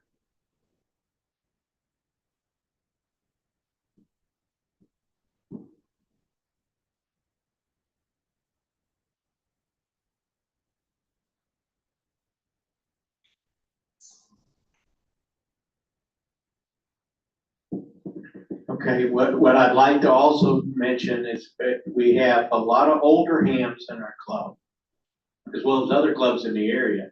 But if you know some older club members that might be living by themselves, so forth, call them time to time, ask them how they're doing, check on them, see if there's something they need. That's what we do as a ham group. We're one big family.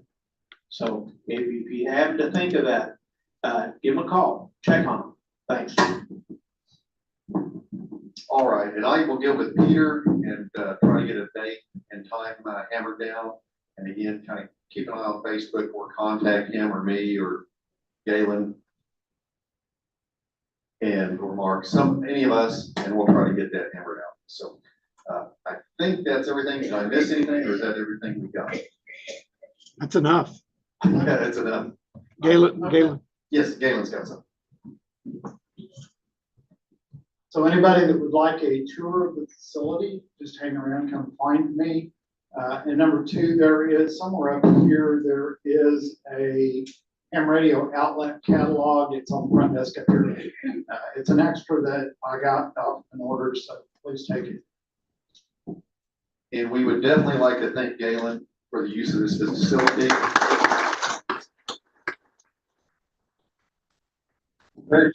On such short notice. Thank you for everybody for being understanding for that, because it was a surprise to everybody. Also, I would ask if you have drinking cups, if there's any cookie crumbs or donut crumbs or whatever, please police up after yourself and put your garbage and trash back. And there's one donut left. There's one donut left. So anyway, if you would put your things back and please police up after yourself. Again, Galen, thank you so much. Thank you all for being here. Good job, man. There we go. Yeah. So the tours are still $20, right? Oh, you paid the money to do it? Sure. They'll well worth the money. There's your book. Yep, that's it.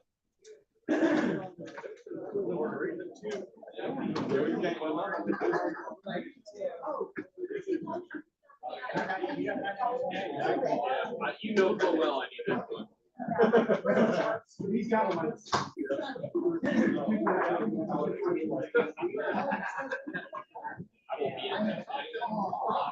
I'll be in Vegas. I have no idea what's out there, so if anyone knows stuff there.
Yeah, I've looked at it. I read it about, that's kind of why I was leaning towards. Yep.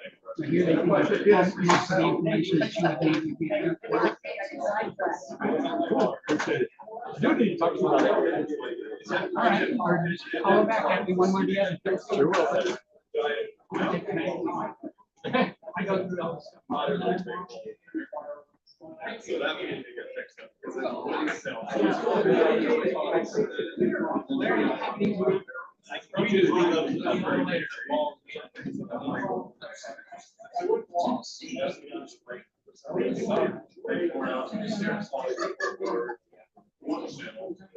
Put it right there.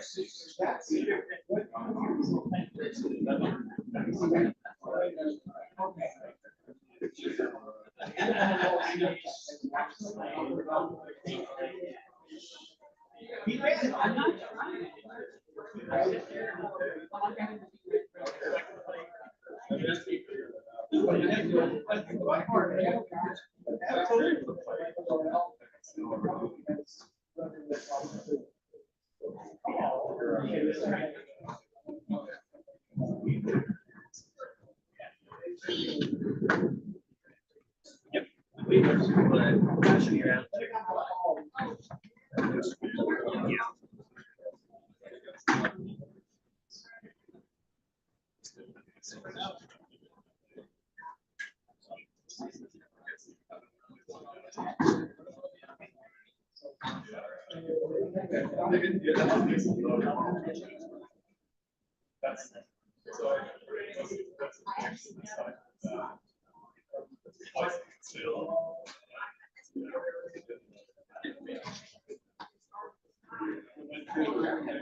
That was the deal. It's like, oh, I got to have any kind of sludge, like 5 months.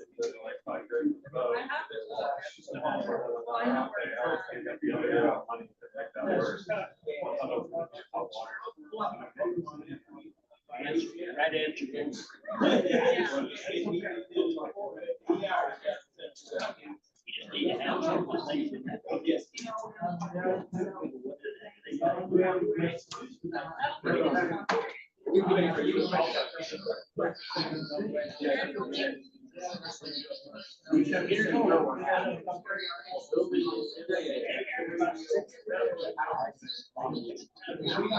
answer.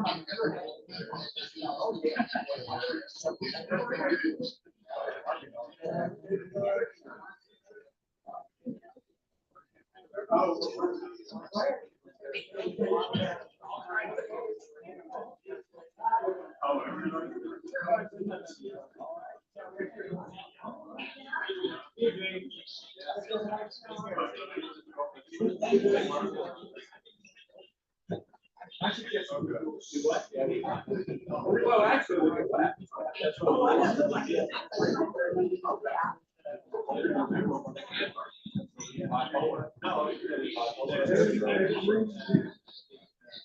Can I unplug you temporarily here? Yeah, that's. What's going on? Getting over here.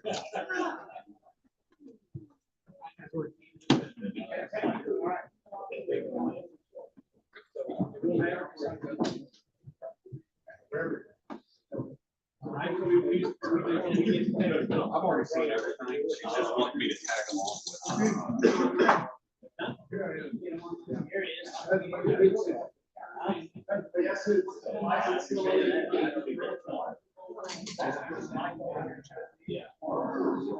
yeah, I know. We're trying to get one little reader. Like get all that stuff.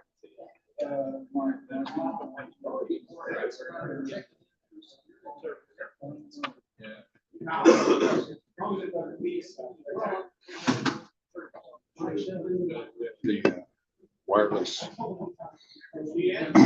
lavalier mic that we were using in the church went kaput. And so I was gonna look into get it repaired. Do a little more research. Talk to a guy at Sweetwater, they sell all that stuff. He goes, not with it. You're operating in a band that's been banned. Oh. FCC repurposed those frequencies. Really? So back in 2020. Really? Yeah. What, so some what frequency range is it? It was up to, I think it was 650 to 680. Really? No longer a license free. Yeah, for wireless. Right. Huh.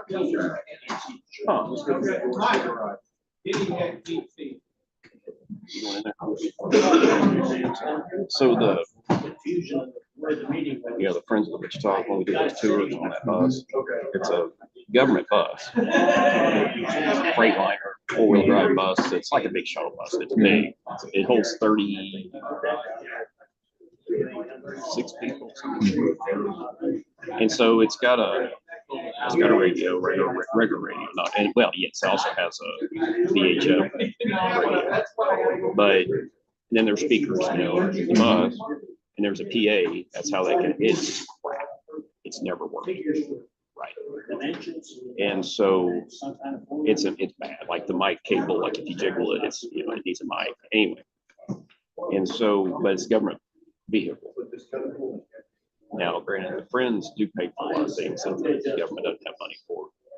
But everybody's like, oh, it's a weird organization. The Friends of Wichita, they trade off being president. They're like in their 70s. So it's just, but and so I'm gonna tell them they got lots of money. I'm going to tell them, I'm going to say, look, we can have a system that's completely independent of us. So we can have Bluetooth speakers. They can set them throughout the thing. The tour guide, the lead person, instead of holding on to a corded thing. And then what they do, though, the problem is that the lead tour person sits in the front right seat of the bus, right? It's got a Freightliner type cap on it. So it sits in the front right seat. Well, they're looking this way, but a lot of times they want to turn it. When you turn it, look like that. Your mic's going back here. And then one of the guys, so he'll actually turn the mic backwards and try to talk about his side, and then he'll hold it about a foot and a half away, and then of course then it gets feedback because it's hearing from the speaker, and you're like, he's like, I was a trucker, I know how to do it. Anyway, but I'm like, no, just put a wireless thing, whether they wear it on their, you can wear it on a shirt. There's 100 different ways to do this, probably for $200-300. And then the Friends can own it. You can take it off the bus when we're done.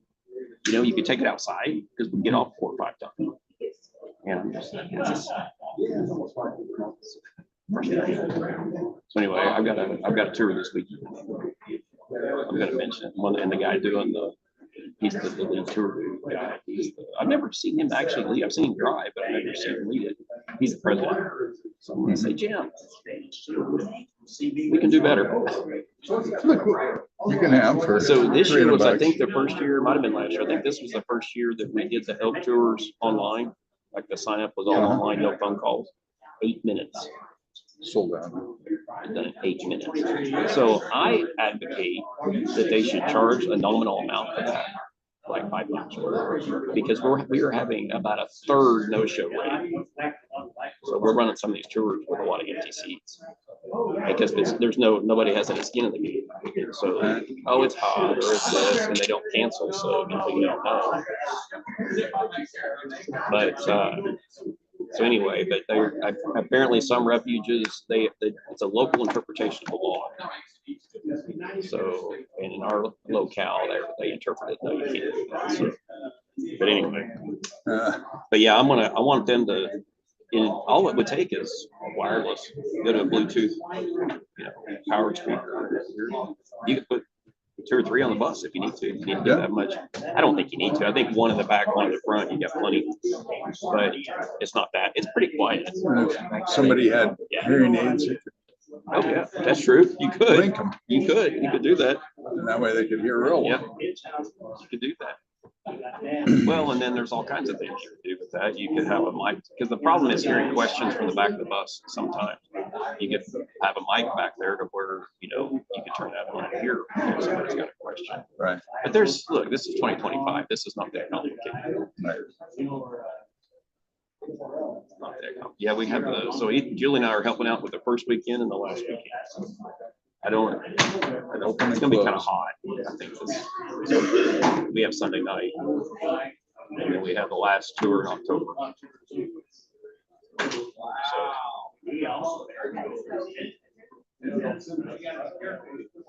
They're already hearing them beautiful though. Usually the first couple of tours, you never get skunked, but they're not as great until like October when it gets a little cooler. But they're saying they're already hearing them. Oh, wow. Yeah. Well, that's good.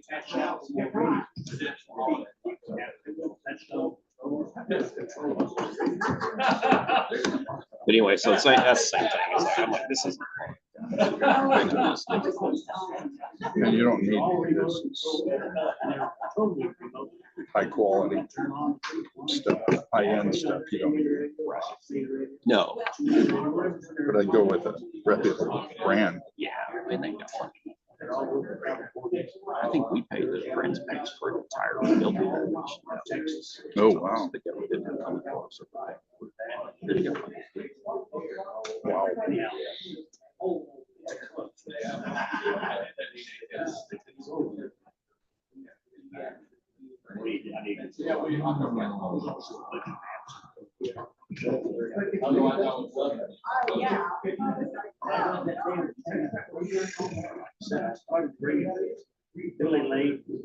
Stupid guide to waves.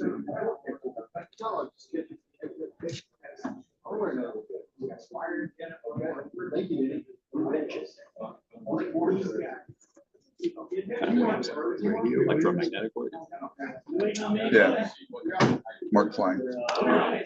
Oh, he's taking a class. Yeah, he's taking a I class. forgot about that. Yep.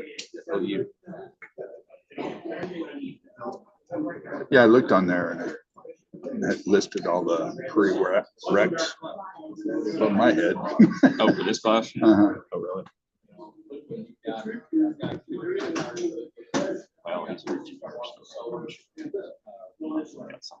And being in radios and stuff for so long.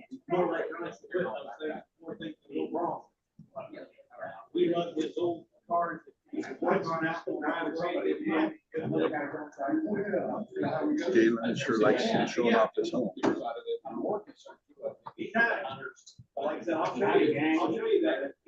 This is 618 to 633. Was probably not. This is, it's where, I think it's in the 660 to 680, somewhere in there is frequencies or bands. You stay below those. You go on to the assistance site.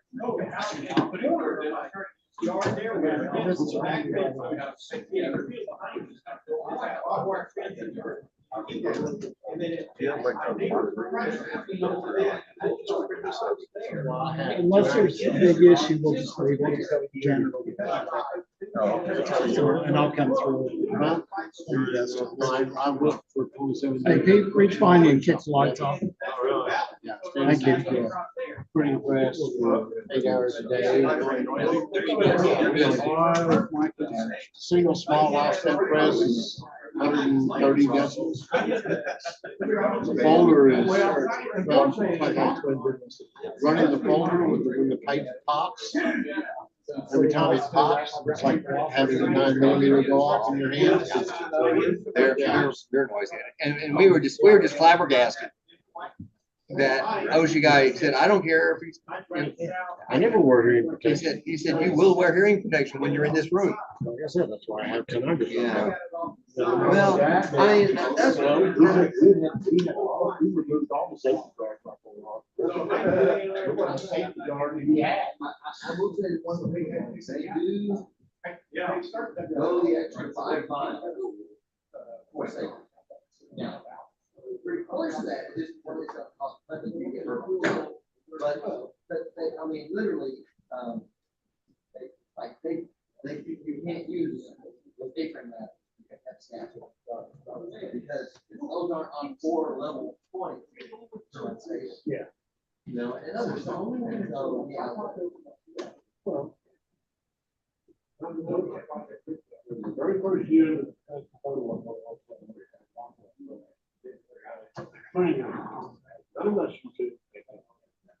And he said, yeah, and not only that, but all the places that every time they lift the cover up, crash that up. We're just trying to do a project. 330,000. You know, you just discuss it.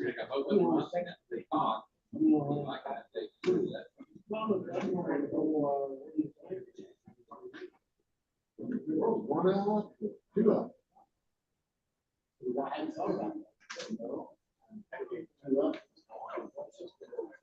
I have to. I hadn't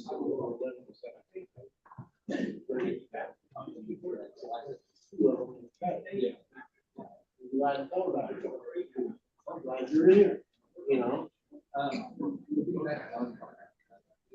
Yeah. It's your life.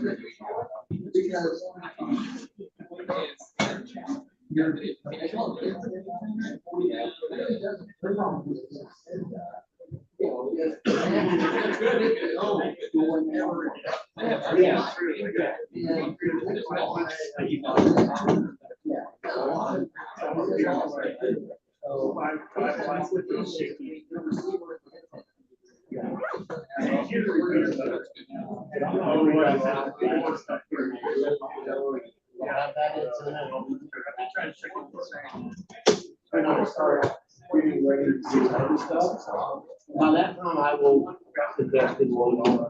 I'll get you somebody. They're having a real hard time. I looked at. See you later. All right, take care.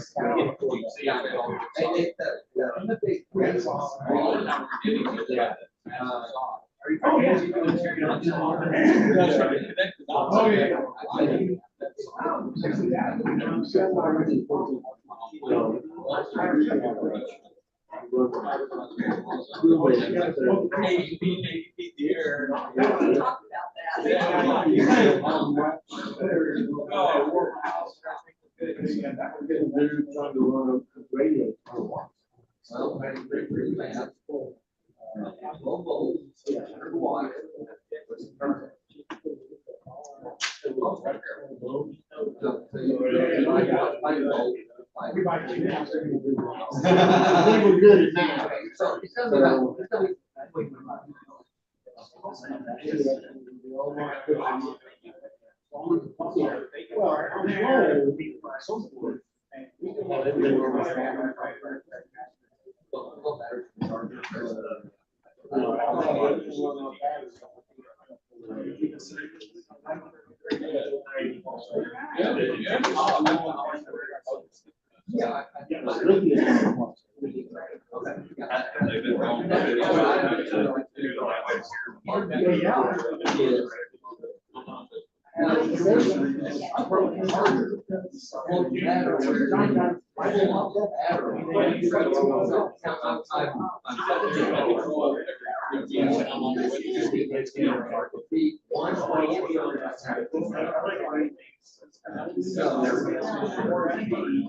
That's part about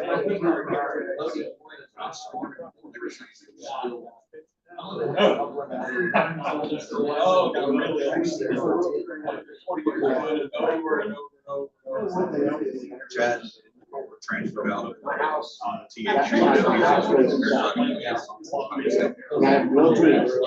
The solar panels on the roof charge batteries.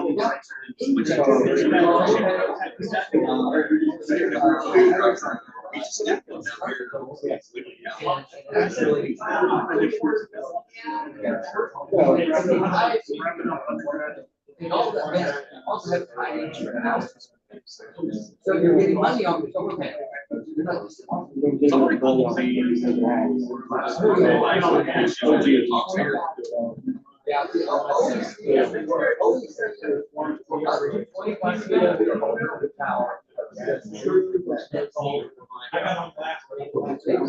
Yeah, Chad's a DRE instructor too.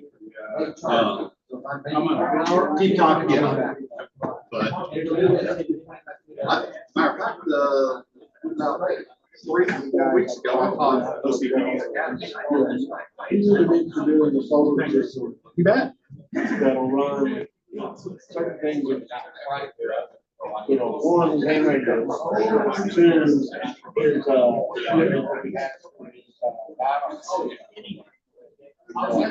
the rest of it, he's not too worried about. He's got minimal equipment for guys. But it's not like a machine. And everything. He introduces the fluids in, and then after a while, he has to. He's got ports. Once he decides to say, once I put up 2.5 liters into the air, I don't know. I don't feel like doing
Have you ever had a situation where this room is full of all the people with name tags?